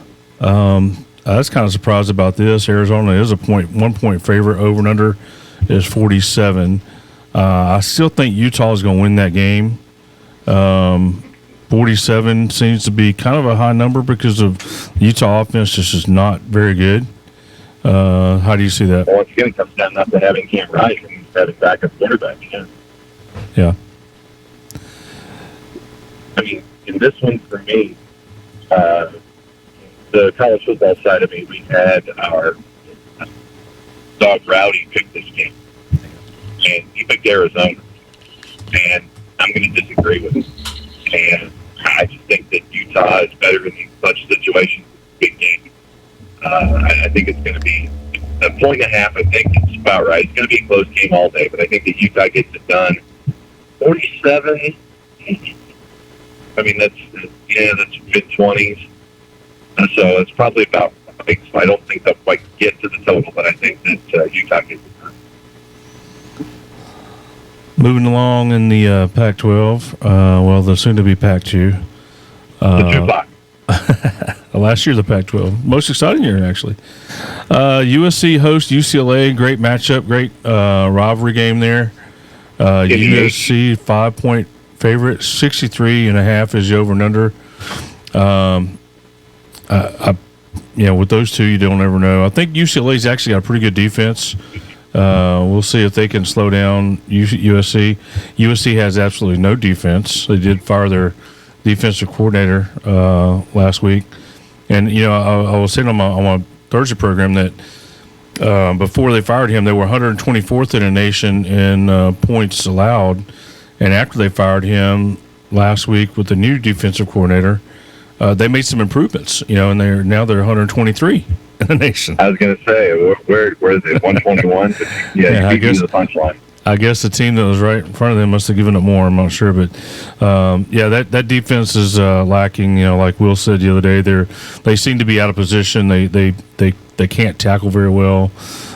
Just not very disciplined, and So you're saying they're consistent? They're very consistent and consistently terrible. So how do you see this one? 5-point spread by the Trojans and 63.5. Well, I think they're going to get to 63.5 pretty easy. And I think that if Caleb Williams, in whatever West Coast delusionary universe you might be in, there's a chance to try to do something to get back into the discussion, to get to New York City. I don't think he gets it, but I think to get to New York City, you got to put up big numbers in a game like this. So I think it's going to be over. I think it's going to be USC, and in the end, it won't matter. All right, last game we'll talk about is going to be Georgia on the road at Knoxville playing the Volunteers. This one. I have heard of this game. What's that? I have heard of this game. Yeah. This one, the point spread's gone down all week. Started off, I think, about 11 or 12. It's gone down. It's down to 9.5 right now. 58.5 is over and under. Georgia's riding a 27-game win streak, 37-game regular season win streak. It's been 714 days since Georgia's lost a game, so I'm hoping that's not going to be interrupted here. One interesting stat: Tennessee on the last 4 SEC games, they've only scored 1 second-half touchdown. Just tells me that teams are playing is making some good halftime adjustments. How do you see this one turning out? I mean, it went down to 9.5, and so that to me means that, even though much like Shingles, Kirby doesn't care about point spread, I think that Georgia, once again, we talked about it with Michigan, the number closes, that gives the team that's the favorite the opportunity to jump that number. So I think that it will end up being a double-digit win, probably barely double digits, and I think that the second half will be the difference in this one, where Georgia will make the adjustments at halftime. Josh Heupel will not. They'll find ways to make it happen. I'll say they'll just barely clear the total. So be one of those rare instances where Vegas will applaud the University of Georgia for clearing the number and the total. Awesome, man. John, well, that's going to do it for us for today. And actually, this is our last broadcast for the season. So look forward to working with you in the future in this show or any other show that we can talk about football. And man, good luck to you going forward with your soccer and everything else that you're doing there. Also with the playoff season on Peachtree TV. Thanks for joining us, John. No worries. It's always fun to hang out with you guys, and we'll keep talking and doing our stuff, and just yell at me when you need me. You know how to grab me, and you know my number. Yes, sir. All right, bud. Take care. All right, be good. All right. That was John Nelson with Georgia Public Broadcasting and Peachtree TV. You've been listening to the Steakhouse Restaurant Saturday Morning Quarterback Show, brought to you by the Steakhouse in Hawkinsville. We're going to go, we got a special guest in the studio right now, Nevin Shenette, yeah. We're going to talk to him a little bit about what he's got going on. Nevin, how you doing, buddy? I'm doing good, man. I'm doing good. How about y'all? I'm doing great. Looking Definitely at appreciate y'all having me again. I'm looking at an old football game here. Yeah. And was that 2004 season there? It is. 2004, okay. I think. In 2003, we won white. Kind of reminiscent about that state championship game there and watching some of that. Let's hear what you got going on, though. Same as I was here last a couple weeks ago. Definitely thank you guys for letting me come here and talk about it. Deal Market, relatively new store downtown. We opened up in April, and it's going really good. It's the only place in town. You can get brand new name brand stuff: Nike, Adidas, Vera Bradley, Martha Stewart. I could keep going. There's no reason. And right now we're having a Black Friday sale, 50% off. The vast majority of the stuff. Some of it's about 20% off. But everything is excessively marked down. Nothing in the store costs more than I'll say about 40% of what the retail price is. Okay, and that's the regular price. And then you can knock off 50% off. Exactly. Wow. Nevin, is the Black Friday being held on Friday or is it on Saturday?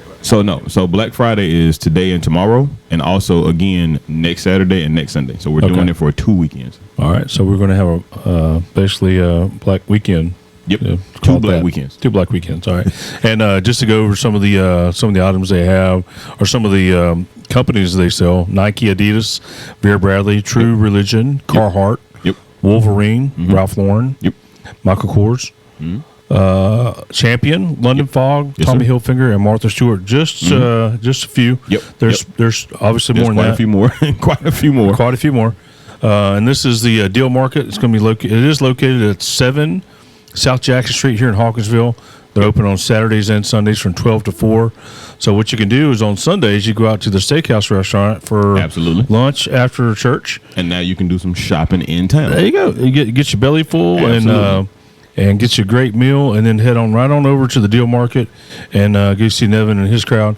They will take care of you. And like you said, this weekend or next weekend, you said half price. Everything's half price. Yeah. Well, most of it. Not everything, but the vast majority is 50% off. That's awesome. That's awesome. So tell us a little bit about the actual products. You got the product line, the companies. What are some of the actual products that you sell? So, shoes, pants, shirts. Talk about that a little bit. We don't have a lot of shoes. We got a small selection of kids' clothes. It's pretty solid, but obviously kids' clothes are small, so it makes it easy. Right. We got a little bit bigger selection of men's clothes. The biggest we have is women's, but we've got something for everybody. And on top of that, we've also got home goods, some decor items. We've also got jewelry. We've also got purses, Michael Kors, DKNY. We've got a little bit of something for everybody. So talk about your home goods. You talking about like patio furniture, stuff like that? Or? So no, not that big. Not that big. We've got pillows, bedspreads, candles. We've got like dishware. Quite a few things of that sort. Just things to spruce up the home. People been getting. I know there's I think last weekend there was a Martha Stewart king size bedspread, and I saw the original store price on it. I think it was $370, $380, and we were selling it for $50. Wow. So yeah, who needs Wally World when you got the Deal Market? That is, and that is Walmart's awesome. got the selection. We're definitely smaller, but we got everything. We got it all. Well, and you have a website, right? So yeah, we have a website. The website is just there just for preservation purposes. If you really want to know what's going on, go to the Facebook page. Facebook page is always updated, always active. There's always plenty going on there. Spell out the Facebook page. So on Facebook, on Facebook, it's at Hawkinsville Deal Market. You won't have any problem finding it. If you just look up Deal Market, usually you can find it, but search might be a little sketchy. But if you put Hawkinsville Deal Market, the only thing you will find. Just look in the icon for that black and white DM. That's how you know it's us. Hawkinsville people, even people listening to us from out of town, come by and check them out. Yep. Yeah, this is definitely the cheapest you will buy any new items in your entire life. Our items are brand new and cheaper than you will ever get it from even Goodwill that sells used items. Wow, that's you great. won't get that anywhere. So instead of cheap, we're going to say best dollar value. Oh, tomato. Yeah. Everybody's feeling the pain. You want to save money? Yeah. This is going to be the best you will ever get. Ladies and gentlemen, when I tell you, I'm looking at the different companies that he sells, and there's nothing cheap about these companies. They're great companies. Now I look at Carhartt, and we talked about this a couple weeks ago when you were in the studio. If anybody out there working people that wear Carhartt, you can wear Carhartt pants for years and you're not going to wear them out. So you can beat Carhartt pants and they can take it. Yeah, they will stay. And Adidas, Nike, everything. Ralph Lauren, just top of the line stuff there. Come visit the Deal Market at 7 South Jackson Street in Hawkinsville. They're open on Saturday and Sundays from 12 to 4. They will have half price sales this Saturday and Sunday, starting in about 3 minutes. They'll open up here today, and they'll be open 12 to 4 tomorrow, and then the same times next Saturday and Sunday. 50% off each weekend. That's great deals. I mean, you're already saving 60 or 70% off the price from the normal store. Absolutely, absolutely. And if you and some people have told us that they have issues finding it based on GPS. So it's right across the street from Planters on the side street. Right across the street from Planters. A lot of folks, I just tell them, hey, right across from Planters on the side street. That's great. That's great. Let's see. One thing about Nevin and he's a Hawkinsville, born and raised Hawkinsville Red Devil. So all you guys out here in Hawkinsville, come support your local guys. He's a hero here in Hawkinsville with playing football for the Devils and winning the state championship 2004. So come out. Oh, 2000. That's right, 2003 and 4. 3 and 4, yeah. So back-to-back state champion, and it's called the Deal Market. And you can find them on Facebook at Hawkinsville Deal Market. Look those guys up. And, again, you can come out on Sunday after you have lunch at the steakhouse. And then after you get your belly full, come out and get you some good products. And we're glad to have you in the studio, Nevin. Thank you so much for having me back again. Yes, sir. Yes, sir. That is going to do it for this week. And I'm going to turn it over to Bruce. It's going to actually do it for 2023. This is the last edition of the Steakhouse Restaurant Saturday Morning Quarterback Show. Thanks to Lewis and all of his staff and all of our sponsors. Thanks to Eddie. Thanks to Chuck. Thanks to Ken for all his hard work. And that'll do it for this year. You've been listening to Steakhouse Restaurant Saturday Morning Quarterback Show right here on the XL Sports Network.